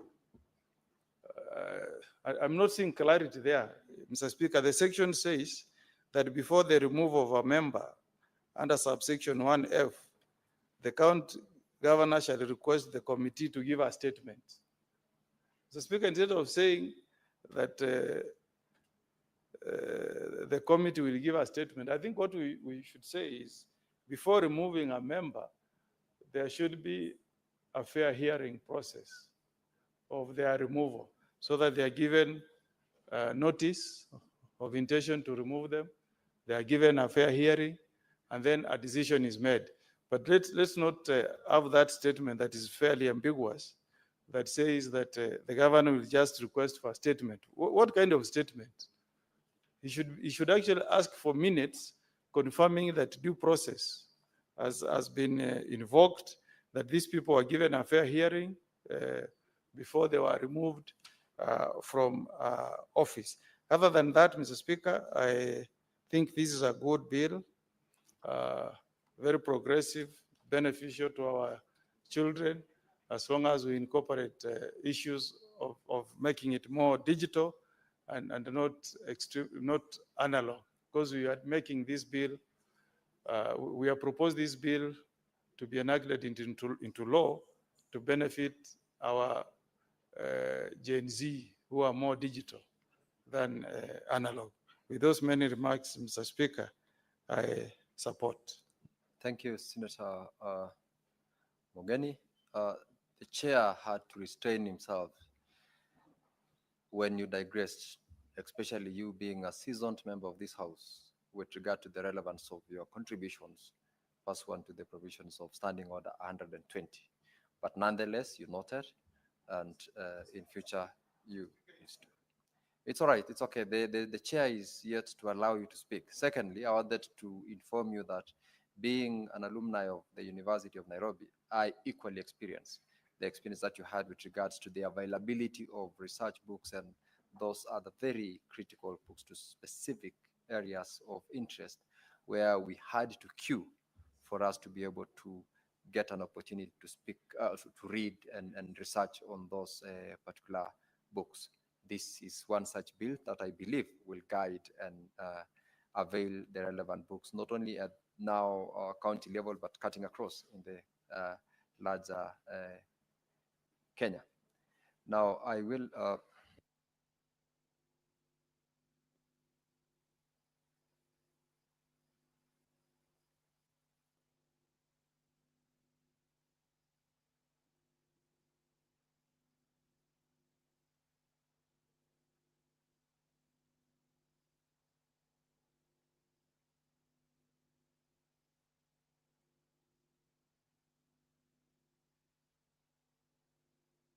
honorable members, before I allow the rest of the senators who are keen to contribute to this motion, I'll ask to interrupt the debate on this bill and allow the majority whip, Senator Boni Halwale, to table a report and give notice of moving the motion on that particular report tomorrow. Senator Boni Halwale, you proceed to table your report. Give him the mic, clerk. Honorable Speaker, sir, I beg to lay the following papers on the table of this House. Today, the 12th of March 2025. One, report of the Standing Committee on Finance on the 2025 Budget Policy Statement, and two, report of the Standing Committee on Finance on the 2025 Medium-Term Debt Management Strategy. Mr. Speaker, sir, with your permission, I beg to give notice of the following two motions. That the Senate adopts the report of the Standing Committee on Finance and Budget on the 2025 Medium-Term Debt Management Strategy laid on the table of the Senate on Wednesday, 12th March 2025. And two, Mr. Speaker, I beg to give notice of the following motion, that the Senate adopts the report of the Standing Committee on Finance and Budget on the 2025 Budget Policy Statement laid on the table of the Senate on 12th of March 2025, and pursuant to Section 25(7) of the Public Finance Management Act and Standing Order number 86(7) of the Senate, approves the 2025 Budget Policy Statement. I thank you, Mr. Speaker. Thank you, Senator Boni.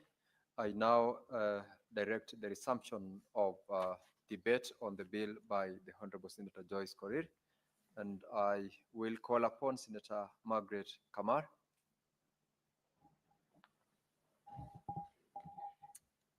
Thank you, Mr. Speaker, for giving me the opportunity to support this bill by Senator Joyce Korir. May I begin by congratulating Senator Joyce Korir for a well-articulated bill and a bill whose time has come. Mr. Speaker, this bill is very important because our children have lost the reading culture. They have lost the reading culture to the extent that students actually go to university having passed, but their language is completely discouraging. They don't seem to have a sense between the proper grammar that is required of them and the proper way of expressing things. So a library will give them an opportunity to read books which have been well articulated, and we know that that is going to improve them. Mr. Speaker, we need our children to go back to a reading culture. It is very sad that at the moment, most children are reading from phones. And if you are reading from a telephone, it is not like reading a storybook, the way we read even from books themselves, because of the distractions that come with using telephones, social media, and all sorts of things that interrupt. So having a library is something very, very important. As I support this bill, I only want to make just a few comments and a few additions that I wish the Senator can add as we congratulate her. One is that one of the objects of this bill is to establish libraries in each county. There is need to encourage actually those libraries to be situated in every ward. I want to persuade her to reward there so that it is establishing libraries in each county with at least one library at the ward level. Because it is easy to make a library free access, but if you have to pay to travel from the farthest corner of Wasingishu to Eldoret to the library, nobody will come. And yet we really want to encourage everybody to know the use of a library, to research and to read materials. So I want to encourage that, yes, they're establishing libraries in each county with at least one, with the aim of establishing at least one in a ward. That will improve. The other one that I really like, which is what one senator has talked about, is that this will be an area where we'll be able to preserve our cultural heritage. I would like also an amendment to bring in that we are not only going to preserve, but we are going to develop our cultural heritage so that the research part of it will help us develop more.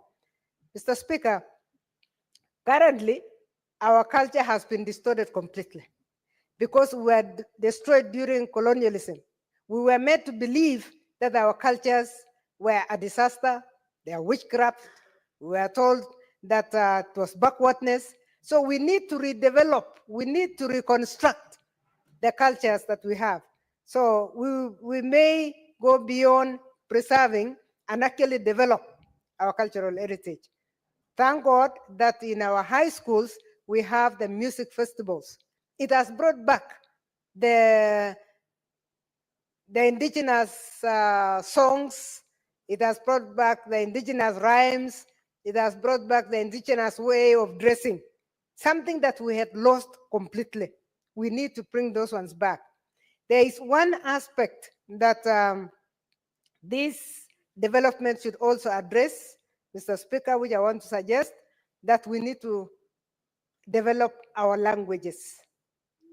So we need to have an area that apart from developing the cultural heritage, we also develop our languages. There was a time when the Ministry of Education, Basic Education, said that children should learn English, Kiswahili, and mother tongue. And the thing could not even move, because you go to nursery school and nobody, even the teachers themselves, did not know what to teach. So we need to redevelop our languages.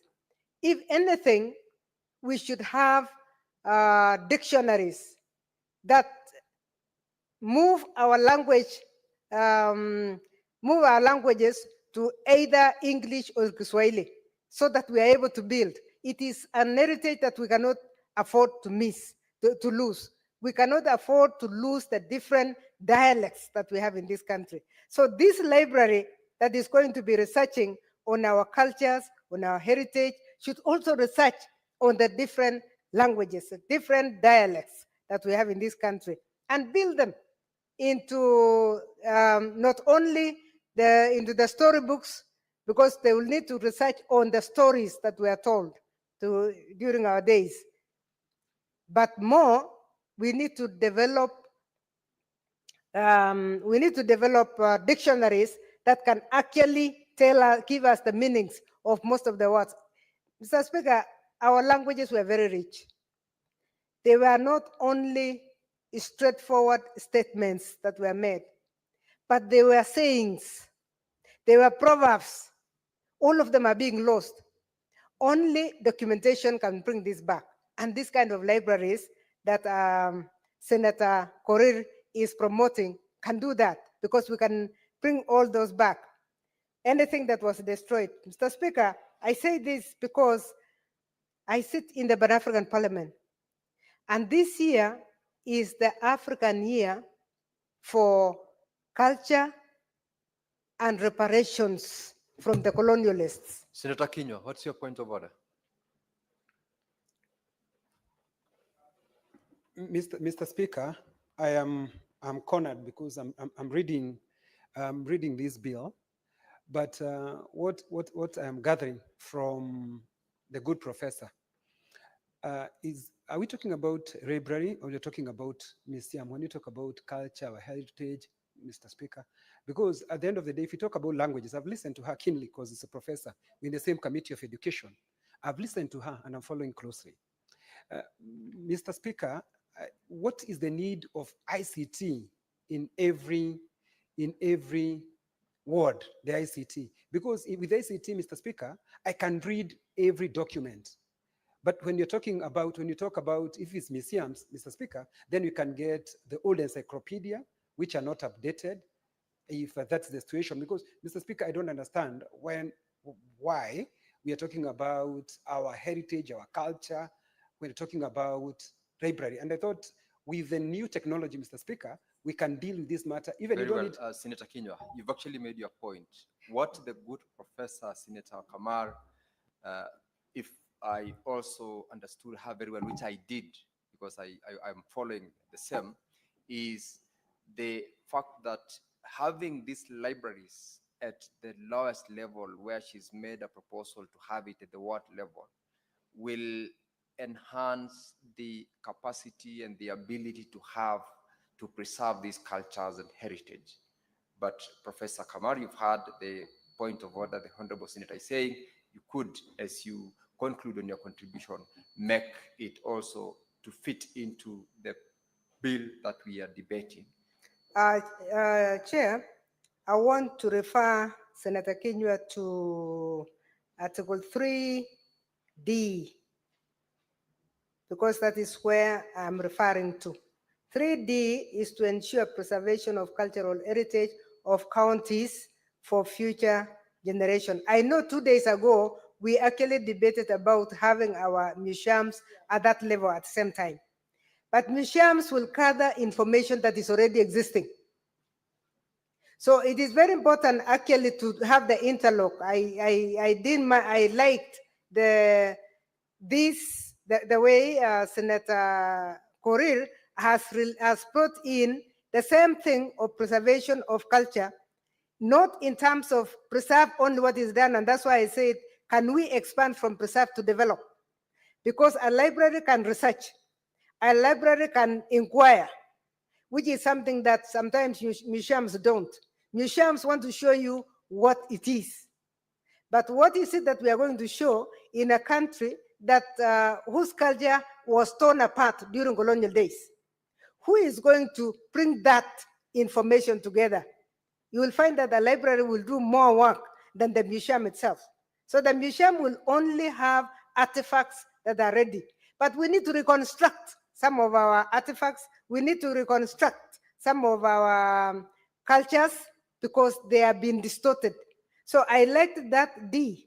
I'm making reference to D, that is preservation of cultural heritage. And I'm saying, can we expand it? Who is going to help us have a dictionary?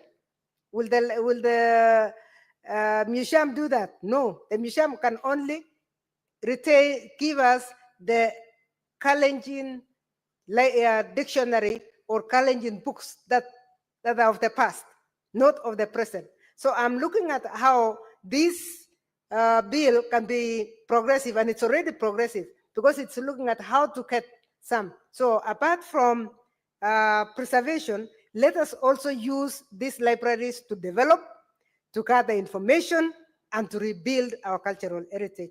Mr. Speaker, with those remarks, I truly support this bill. Thank you.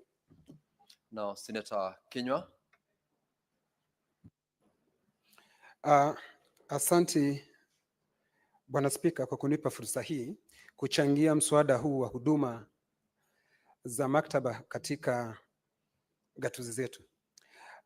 Bwana Spika, kuanzia mwanzo, kwanza nataka kusema ya kwamba hakuna kitu hata kimoja kinazuia kwa wakati huu, kwa sababu mambo yaliyotajwa hapa, kwanza nikitaka kumpongeza Senator Joyce Koril kwa kazi nzuri aliyofanya, lakini hakuna kitu hata kimoja Bwana Spika kwa wakati huu kinazuia magavana wa gatuzi zetu wakuwe wakifanya jambo hili la kuwa na maktaba katika sehemu zetu zote za wodi katika gatuzi zetu.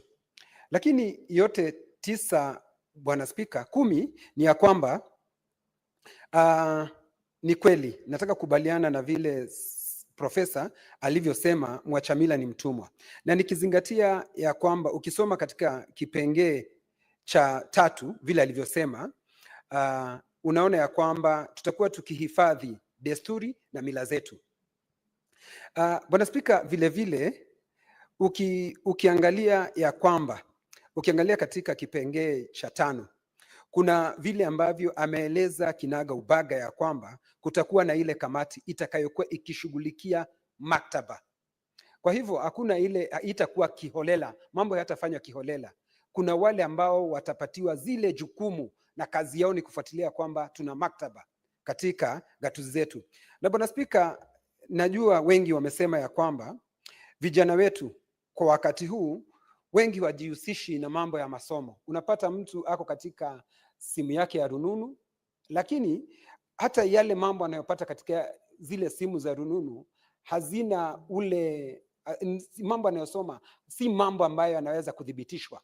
Lakini vitabu vingi ambavyo vitakuwa katika maktaba zetu, ninataka kusema ya kwamba ni vitabu ambavyo vimedhibitishwa, vitabu ambavyo vinakubalika. Kwa hivyo vijana wetu wanapotembelea maktaba zetu, Bwana Spika, yale watakuwa yakisoma ni mambo ambayo yanaweza kuelimisha, ni mambo ambayo yamekaguliwa katika nchi yetu ya Kenya, kwa sababu mila na desturi zetu zitakuwa zikizingatiwa. Bwana Spika, nikizingatia kwamba ukiangalia sinema zingine ambazo zinazoonyeshwa katika televisheni zetu, unapata ni sinema ambazo zimeangaliwa na zinakubalika, lakini ukitumia simu za rununu Bwana Spika, unapata mambo ambayo wanasoma pale haikubaliki. Tabia zetu zinaendelea kudorora Bwana Spika. Nikikubaliana na viongozi wengine ambao wameongea mbele yangu ni ya kwamba itaendeleza ujuzi wa vijana wetu na ujuzi ambao unafaa Bwana Spika, kwa sababu unaweza pata ujuzi lakini ni ujuzi ambao haufai Bwana Spika.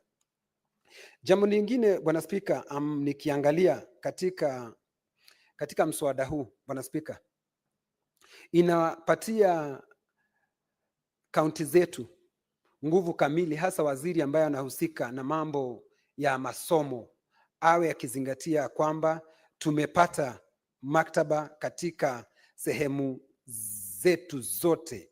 Lakini Bwana Spika, hata ijapokuwa na upigie upato mswada huu, ningeomba magavana wetu hata kabla mswada huu haujapita kabisa, wawe tayari wameangalia hivi pengee na wawe tayari wameanza kuyatekeleza haya majukumu katika gatuzi zetu, kwa sababu nchi ambayo haina ujuzi, nchi ambayo vijana hawasomi, Bwana Spika, itakuwa ni nchi ambayo inaendelea kuwa na upungufu, Bwana Spika. Kwa hivyo kwangu, nikiunga tu mkono ni ya kwamba, Bwana Spika, tuwe na maktaba katika gatuzi zetu. Lakini Bwana Spika, ni vizuri ieleweke na iwekwe paliwanja. Pengine Koril, ningependa kukuomba Senator, tuweze kuangalia Bwana Spika, hizi ICT center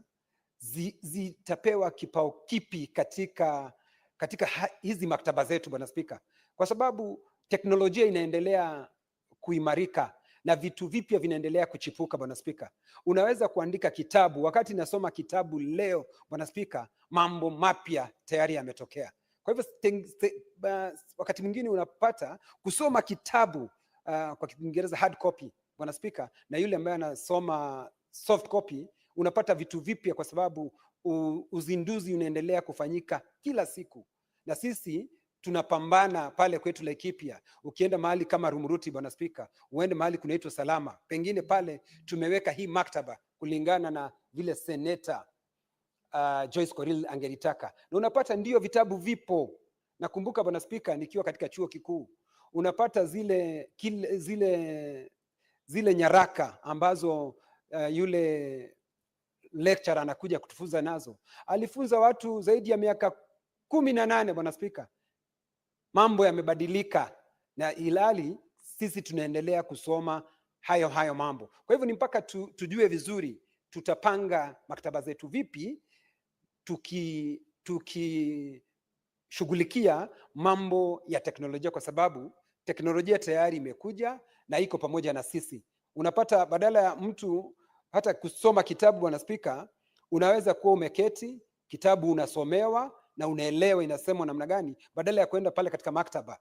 Kutoka hapa nitembee, kama maktaba pengine iko Mbagathi, naweza nikakaa hapa kwa ofisi yangu, na nikiwa na nikiwa na kompyuta yangu, Bwana Spika, nitaweza kuona mambo yote, na hii hata ninayosoma katika kompyuta ni mpya kushinda kitabu ambacho tayari kimeandikwa. Kwa hivyo nikumuulize Senator, utuambie ama uone vile ambavyo utaweka mambo ya teknolojia katika maktaba zetu. Bwana Spika, nashukuru.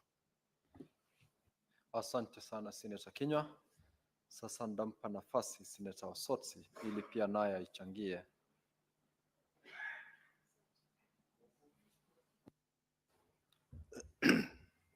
Thank you, Mr. Speaker, for this opportunity to also make my contribution to the County Boundary Services Bill 2024. Mr. Speaker, from the onset, I would say that I support this bill, but I'll also express my reservations, which of course can lead to amendments to this bill. Mr. Speaker, as you know that library is one of the services that are devolved, and as Senator Kinyua said, our counties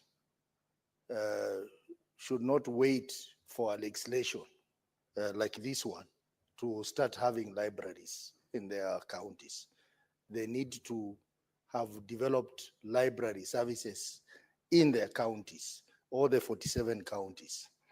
Mr. Speaker, the drafters of the Constitution had a good reason why they wanted the libraries to be devolved, because I think, Mr. Speaker, they were taking sure of the fact that most counties have diversities.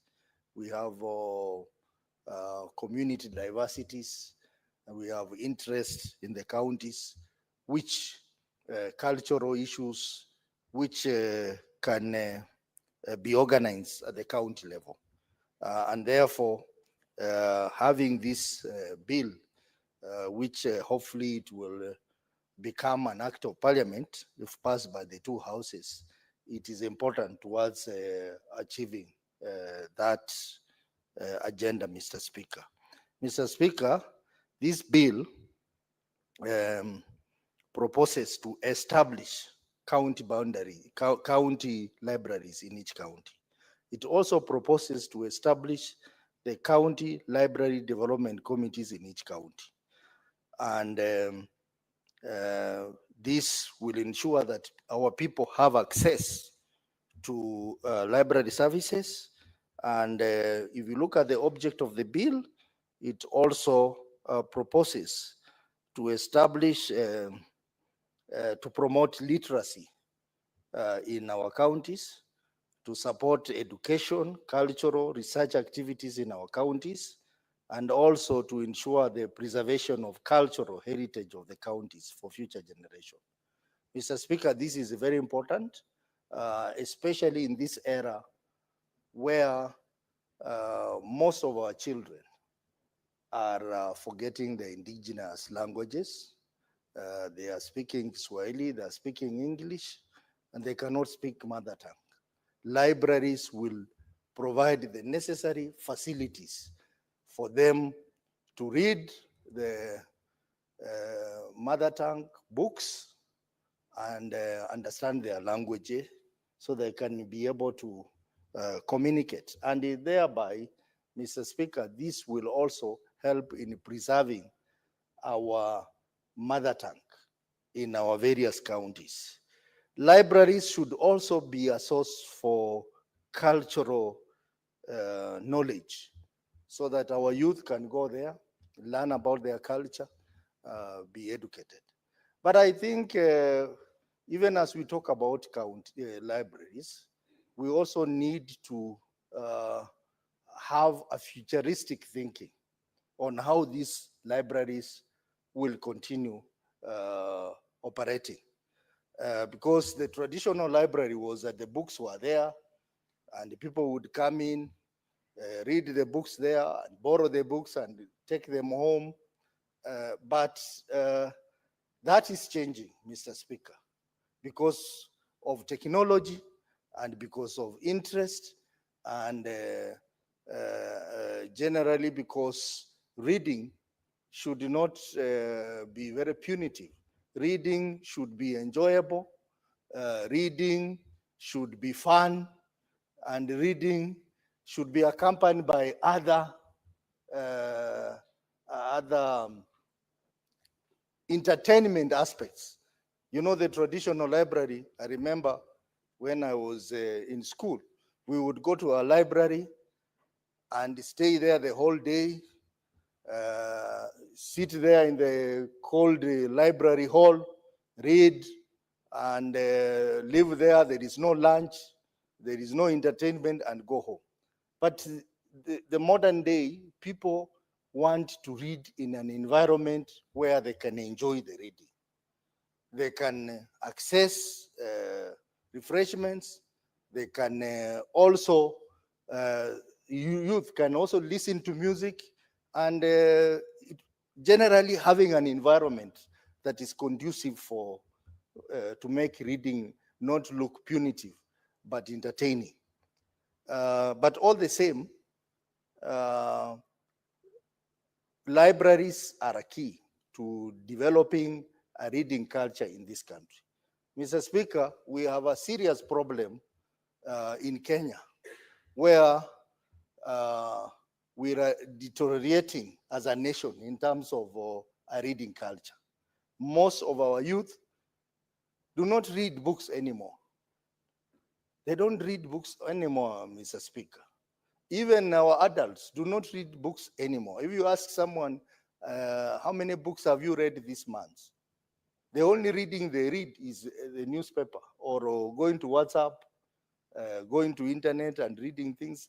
But just reading books, it is a problem. and that culture is not good for the future of this country. But when we have these library services across the country, maybe it will promote reading culture across the country. Mr. Speaker, I want to agree with Senator Kinyua that even as we talk about libraries, let us also take cognizance of the fact that technology is here. Technology is here, and the technology is actually declaring everything redundant. Mr. Speaker, if you talk to the people who work in the media, they will tell you, for example, in the print media, the newspaper sales have gone down sharply, Mr. Speaker. The Nation newspaper, the Standard newspaper, or any other newspaper, they are making fewer sales. And that situation is getting worse by the day. Why? Because digital spaces are available where people can get access to news, the same news that newspapers are publishing. By the time the newspaper is printed, delivered, that news is already stale. People have already accessed the news on the digital platform. So that is why the newspaper sales are going down, and the media is actually on the verge of collapsing, especially the print media. And this is a matter that we really need to look at. The same applies to libraries. Mr. Speaker, why would I spend my time going to library shelves to look for a book? I spend almost an hour searching for the right book to read. When I can go to my phone and using AI technology, I can quickly access a book that I want to read and even borrow online and pay for it. So what I'm trying to say is that though we are encouraging counties to have libraries, but very soon, once these libraries are started, they will become redundant. And you will never see even a single person going there to read a book. So even as we pass this bill, let us take cognizance of technology, especially AI technology. Mr. Speaker, AI technology is going to drive many people out of business. Even at the universities, professors are now very careful how to manage students, because students are able to go to AI, read everything, ask any question, and it is answered. And they don't need someone to stand before them and start telling them things, because AI is there for them. And almost every sector is going to be affected by artificial intelligence. This is one of the sectors, the library sector, that is going to face extinction because of AI. So as we pass this bill, let us note that we need this bill to take cognizance of growth in technology, especially artificial intelligence. Because I know artificial intelligence, you use artificial intelligence platform, they have artificial intelligence algorithm that do a search. You want a particular book, a book talking about maybe Luya culture, and within a few seconds, you have the book there. And that's how Amazon Books works. If you go to Amazon Books, you can buy a book on any title that you want. You can even rent a book on any title you want and read it. So the proposal of this bill, when you go back, please look at what is happening in the digital environment, especially AI, as far as the library management is concerned. Otherwise, we are going to pass this bill. Our counties are going to invest in libraries, but those libraries may become useless after a short time. And Mr. Speaker, I am also very uncomfortable with the idea of having a committee, the County Library Services Development Committee in each county. Mr. Speaker, we are fighting our counties because of the high wage bill. Every county, they have surpassed the wage bill limit of 35%. Most are even beyond 80% because of expenditures around employees, around people. That is recurrent expenditure. If we develop our laws, and in those laws we are calling for establishment of committees with a secretariat, we are simply ballooning the wage bill. And you know, our role is to oversight these counties to ensure that they comply to the law, particularly on the wage bill limit of 35%. But when we pass these kind of bills, we are contradicting our position as a Senate. So I would want to dissuade the proposer of this bill. Please drop the idea of a committee. You don't need a committee to decide for you which book to buy. You don't need a committee to arrange books in the shelf. You don't need a committee to basically manage a library. We have a department with a CEC, with the chief officers, with the staff. What will they be doing? That is their work. They need to coordinate that. They need to manage that. So I want to dissuade the proposer of this bill to drop the idea of the committees. This will just give people an opportunity to earn, to get allowances, and basically do nothing. And the problem is even coupled with the AI technology. Now you have a library there that is not functioning because people don't go there, and you have a committee that is earning allowance for doing nothing, Mr. Speaker. So I want to dissuade that we drop the idea of a committee, and maybe the functions of the committee to be handled by CEC, the relevant CEC of that function, libraries. And Mr. Speaker, that way we will be saving our counties money that can be directed to other functions. Because, Mr. Speaker, our counties are becoming employment bureaus. Our counties are becoming employment bureaus. If you have a situation where 80%, or even some counties go all the way to 90% of the budget is going to recurrent expenditure, then, Mr. Speaker, we are not doing well in terms of devolution.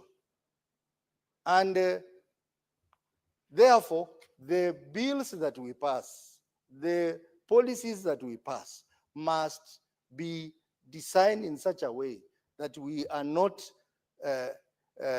pushing counties to incur more recurrent expenditure. Because it beats the purpose of having counties where there is no development happening. People are just working and earning salaries. Yes, employment is good, but that was not the major reason why counties were created. The major reason why counties were created was to become economic units for the development of various counties and overall development of the country. So I want to ask Commissioner Koril, please, the idea of the committee may look good, but it has a cost implication. And also, if you look at the functions, then you wonder, why would we need to have a committee? The same CEC, who is supposed to be basically managing this thing, he is now a committee member, earning a salary and also earning an allowance in the same committee. It doesn't make sense at all. But majorly, Mr. Speaker, is the aspect of technology. If we don't think technology will be ahead of us, and technology is not waiting for us.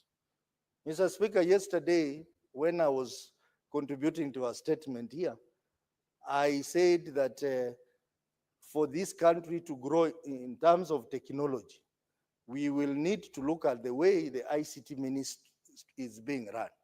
And I said that the ICT ministry is being run by people who are clueless. They are not ICT experts. And therefore, we cannot make progress. Mr. Speaker, I'm happy some of the people have called me today and they have told me that I was too harsh on them. But I think sometimes it's important for us to say the truth about these things. We need to see progress, because if we want, for example, to digitalize these libraries, we need to ensure there is infrastructural growth in the counties. Terrestrial technology in terms of communication must be expanded. Fiber optics, the so-called superhighway, should be expanded so that technology is available, and therefore these libraries are going to be based on technology. So something has to be done. Mr. Speaker, I don't want to spend all the time. I can see my colleagues also want to contribute. I say I support, but insist that let us not focus too much on brick and mortar. We also need to look at technology, and technology is here with us. We cannot run away from technology. It is here with us. Our investment must take cognizance of technology. I support, Mr. Speaker. Thank you, Senator Sotsi. I can confirm that though you have made reference to your colleagues, you are within the time that the standing orders allows you to contribute to the bill. Fortunately, that is the law, and we have got to comply with it. So I will allow Senator Mofaya. Honorable Speaker, thank you for indulgence. Senator Sosi has taken all the time parading his skills on ICT, but the provision in standing orders allows him to have engaged as much. Honorable Speaker, I want to start by congratulating Senator Joyce, our Parliamentary Service Commission, for bringing up this very important bill. This bill is long overdue. I don't know why it has taken this much, because I think the essence of revolution is supposed now to come up with very many aspects such as libraries. I don't know why governors would wait for a bill to be formulated in the Senate for them maybe to start a library. Honorable Speaker, libraries are very critical. I remember during our time, these are some of the very good aspects that we used to enjoy, though they were very scarce during those times. And Honorable Speaker, we developed some very serious catchers out of those libraries. We learned a lot, because some of us could not afford maybe to get those reading materials from our backyard. We really benefited from libraries across the board. But Honorable Speaker, as very many contributors have just alluded to, we have some very serious challenges currently because of technology. You know, Honorable Speaker, we have diverted as a society from the reading culture. Kenya is at the lowest peak of the reading culture. I think Kenyans have been too much embroiled in politics. You know, I think the political literature is very much vibrant in our current culture and current way of life. So many people would want to rush into getting to what is in Kenyan politics and context, so forth and so forth. So, Honorable Speaker, if you look at our generation today, our young people are too much into TikTok and so many other technological issues that are just developing. You rarely find a young man talking of the current writers. We used to talk of Kena Ngoigwa Thiong'o, we used to talk of Kena Mairo, we used to talk of Kena Chinua Achebe. Those things are not there anymore, Mr. Speaker. That one tells you that the reading culture in this country is at its lowest. And I think once we develop this bill and these libraries are devolved to the counties, maybe we would expect the committee that has just been formulated in this bill to make sure that we encourage our young people and any other person of interest for that matter to develop that culture of reading. Honorable Speaker, we might be very much interested in making sure that we have libraries, but of course, Honorable Speaker, we don't expect to have libraries that are not equipped. We expect maybe to have libraries with necessary reading relevant materials that are in tandem with the current happenings in the society. I think that is the only way, Honorable Speaker, that we can grow. And Honorable Speaker, we also have to follow up, because having a bill which will be an act of parliament is not enough. We must also make some follow up to see whether this arrangement is duplicated in all counties, so that we can have created that kind of arrangement. You know, Honorable Speaker, will be some serious custodians of our literature, our culture, and of course, today we are losing our mother tongue. Very many kids today can communicate with their mother tongue. I think it's something that's very serious, and that's what should be addressed, especially when we put these libraries into place. So I don't take much of the time, because, Honorable Speaker, I know one of my colleagues wants to contribute, and we are almost out of time. So I think, Honorable Speaker, let me congratulate Senator Joyce for coming up with this very brilliant idea, well researched, and something that needs some few amendments here and there, so that we can have a very nice document that's supposed to be shown to the counties. I support. Thank you, Senator Mofaya. Senator Shakila Abdallah. Thank you, Mr. Speaker, for this opportunity. I would also want to congratulate Senator Joyce for this bill. It's a very important bill. Mr. Speaker, when I talk of this library, I am thinking of grassroots and areas whereby technology has not really gone down, and most of the people are using the small mobiles. Even if you're a parent, your kid is in school, they don't have smartphones to access the books from the phones. I want to encourage the libraries to be in every school. I know there are some schools which have no libraries, and we need library in every school, because that will encourage and will promote the English language, which is used in all the lessons they are learning. And you realize most of the students, more so in Mashinani or at the grassroots level, they fail because of English. They're not very conversant with English, and the exams and everything else is done in English. So if they have libraries in schools, this will improve their English language. Number two, Mr. Speaker, I want to encourage mobile libraries, because as we are not able to have libraries in every ward and every county at the moment, but if we have one county library, then we can have few libraries, or rather mobile libraries, which can be moving from ward to ward, from every ward. So a mobile library is something we need to think of, which it can work in most areas whereby technology has not reached, and also the areas which have no libraries. You will realize there are constituencies, there are schools with no libraries at all. So if we have mobile libraries, it will help big time to our students, our youth, and also for readers who like to read. So, Mr. Speaker, and we need to encourage these mobile libraries to be for the kids from ECT level, so that they get that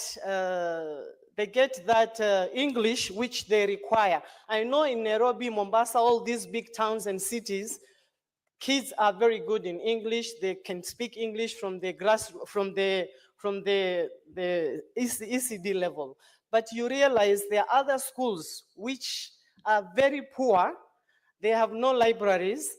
The teachers are not competent, whereby they themselves are failures. How do you expect a teacher who got D and he's a teacher, or C, to teach good English to a student? So with these libraries, they would help our ECD schools.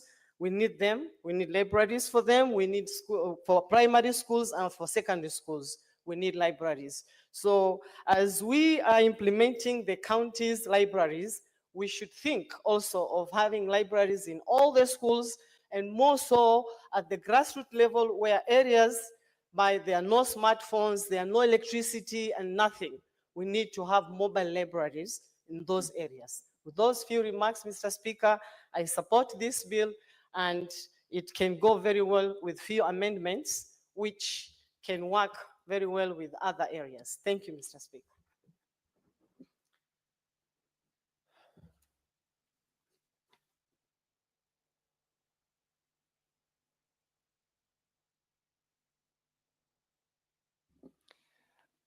Honorable members, there being no other senator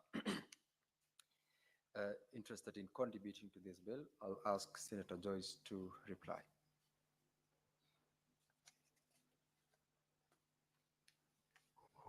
Yeah, thank you very much, Honorable Speaker. Allow me, Honorable Speaker, to thank the following honorable members who have really given very good suggestions on this bill. Honorable Boni Halwale, who has been the seconder, who has also talked about the issues of the mobile libraries, which has also been echoed by Honorable Shakila. I think that is a good suggestion that we need to take it into consideration, because a number of areas within our counties are not able to even get these libraries. Even if we are going to establish the libraries as by the request by Honorable Kamar, still we will not be able to have all the libraries within the various county wards that we have within this country because of the resources. So mobile libraries, I think Honorable Speaker will play a key role in making sure that the Kenyans get access to the libraries. Honorable Omogeni, who also talked about the appointment of the committees be done through either a selection panel or through the Public Service Board. I think he has also talked about the Section 921, where he talked about the removal of the committee and suggested that be given a fair hearing and not to be decided by the governor. I also want to thank Honorable Kamar, who has talked about the establishment of these libraries, at least in every ward. I've said that it would have been good for us to have in every ward, but because of the resources, I think the issue of the mobile libraries in the meantime, and even establishing within the counties, will at least play the role that the bill is aiming to do. There's also the issue of developing of the languages, which she really pushed forward. And I think I agree with that. I also want to thank Honorable Kinyua, Honorable Sotsi, who have also spoken about the issues of technology. Honorable Speaker, I also want to thank Honorable Mofire, Honorable Shakila, and I want to say, Honorable Speaker, despite the fact that they have talked about the digital platform, Honorable Speaker, there are a number of issues that are also affecting the digital platform, because a number of them might not be having the gadgets and even the internet across the country. Otherwise, Honorable Speaker, I want to thank the honorable members, and I beg to reply. Thank you. Thank you, Senator Joyce. You may need to request to defer the putting of the question. Proceed. Yeah, Mr. Speaker, sir, pursuant to the Standing Order 66.3, I request that the putting of the question on this bill be deferred to a later date. Pursuant to the provisions of Standing Order 66, the putting of the question to the bill is deferred to the next sitting of the House. May now rise. Now, honorable senators, it's now 6:30 p.m. Time to adjourn the Senate. The Senate therefore stands adjourned until tomorrow, 13th of March 2025 at 2:30 p.m.